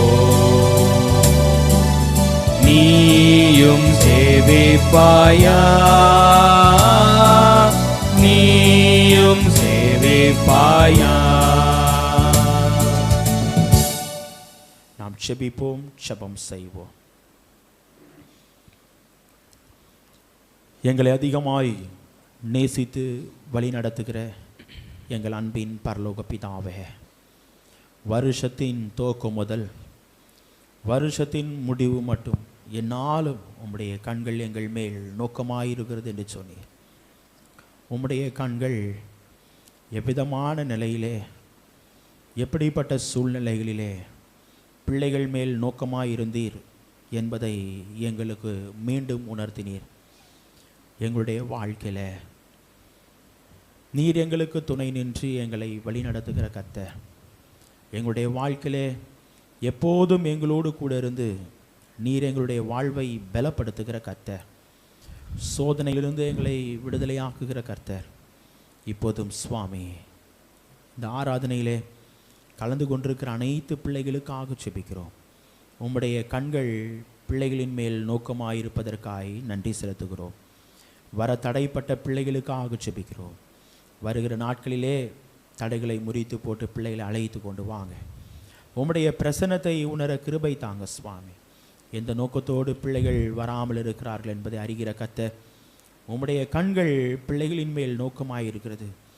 அதை என்னையுமே நாங்கள் துதிக்கிறோம் சுவாமி. உம்முடைய வழி நடத்தலின் கரம் ஒவ்வொரு பிள்ளைகளுடைய வாழ்க்கையிலையும் காணப்படட்டும். பிள்ளைகளை பலப்படுத்துகிற கரம் ஒவ்வொரு பிள்ளைகளுடைய வாழ்விலையும் காணப்படட்டும். ஆண்டவரே, இப்போதும் சுவாமி, இந்த ஆராதனையின் ஆரம்பம் முதல் முடிவு மட்டும் எங்களோடு இருந்ததற்காய் நன்றி. குறிப்பாக இந்த நாளில் உம்முடைய வார்த்தையை பகிர்ந்து கொண்ட தகப்பனாருக்காய் ஜெபிக்கிறேன். தேவநீர் இந்த நாளிலே ஒரு நோக்கத்தோடு திருச்சபையிலே அழைத்து வந்து உம்முடைய வார்த்தையை பகிர்ந்து கொள்ளும்படியாய் தேவநீர் கொடுத்த கிருபையின் ஸ்லாக்கியத்தை எண்ணி துதிக்கிறேன். அப்பா, உம்முடைய கிருபையின் கரம், வழி நடத்தலின் கரம் தொடர்ந்து கூட இருக்கட்டும். அநேக நாட்களுக்கு பின்பு மீண்டும் வார்த்தையை கேட்க தேவநீர் கிருபை செய்ததற்காய் நன்றி செலுத்துகிறேன். உம்முடைய கிருபையின் வழி நடத்துதல் கூட இருக்கட்டும். தொடர்ந்து ஆண்டவரே சூழ்நிலை அறிகிற கர்த்தர் கூட இருந்து எங்களை வழி நடத்துங்க. ஆண்டவரே திருச்சபையின் அனைத்து விசுவாச பிள்ளைகளுக்காய் செபிக்கிறோம். பிள்ளைகள் கொடுத்த அன்பின் காணிக்கைகளுக்காய் செபிக்கிறோம். ஆண்டவரே இதன் ஆசீர்வாதங்களை பிள்ளைகள் நிறைவாய் எப்போதும் தனி வாழ்விலும் குடும்ப வாழ்விலும் பெற்று அனுபவிக்க கிருபை தாங்க. பை காணிக்கைகள், ஸ்தோத்திர காணிக்கைகள், தசம பாகங்கள் அனைத்தையும் தேவநீர் அங்கீகரித்ததற்காய் நன்றி செலுத்துகிறோம். ஆண்டவரே உம்முடைய பிரசன்னம் எங்களோடு இருந்ததற்காய் நன்றி செலுத்துகிறோம். தொடர்ந்து எங்களை வழிநடத்துங்க சுவாமி. நாளை தினத்திலே ஒரு புதிய மாதத்திற்குள்ளாய் நாங்கள் கடந்து செல்கிறோம். புதிய மாதத்திலே தேவநீர் எங்களுக்கு தர இருக்கிற வாக்குத்தத்தத்தை நாங்கள் சுதந்திரமாய் பெற்று அனுபவிக்க கிருபை தாங்க. எங்களை வழிநடத்துங்க சுவாமி. எங்களை தாழ்த்துகிறோம், ஒப்பு கொடுக்கிறோம். இரட்சகர் இயேசு கிறிஸ்துவின் மூலமாய் கேட்கிறோம் எங்கள் ஜீவனுள்ள நல்ல பிதாவே, ஆமென். ஆசீர்வாதத்தை பெற்றுக்கொள்வோம். நம்முடைய கர்த்தராய் இருக்கிற இயேசு கிறிஸ்துவுடைய கிருபையும் பிதாவாகிய தேவனுடைய அன்பும் பரிசுத்த ஆவியானவரின் அன்யோன்ய ஐக்கியமும் நம் அனைவரோடும் இன்றுமென்றும் சதா காலங்களிலும் தங்கியிருந்து நம்மை வழி நடத்துவாராக. ஆமென்.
கர்த்தர் செய்த சகல உபகாரங்களையும் மறவாதே.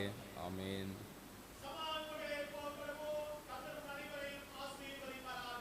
கர்த்தருடைய நாமம்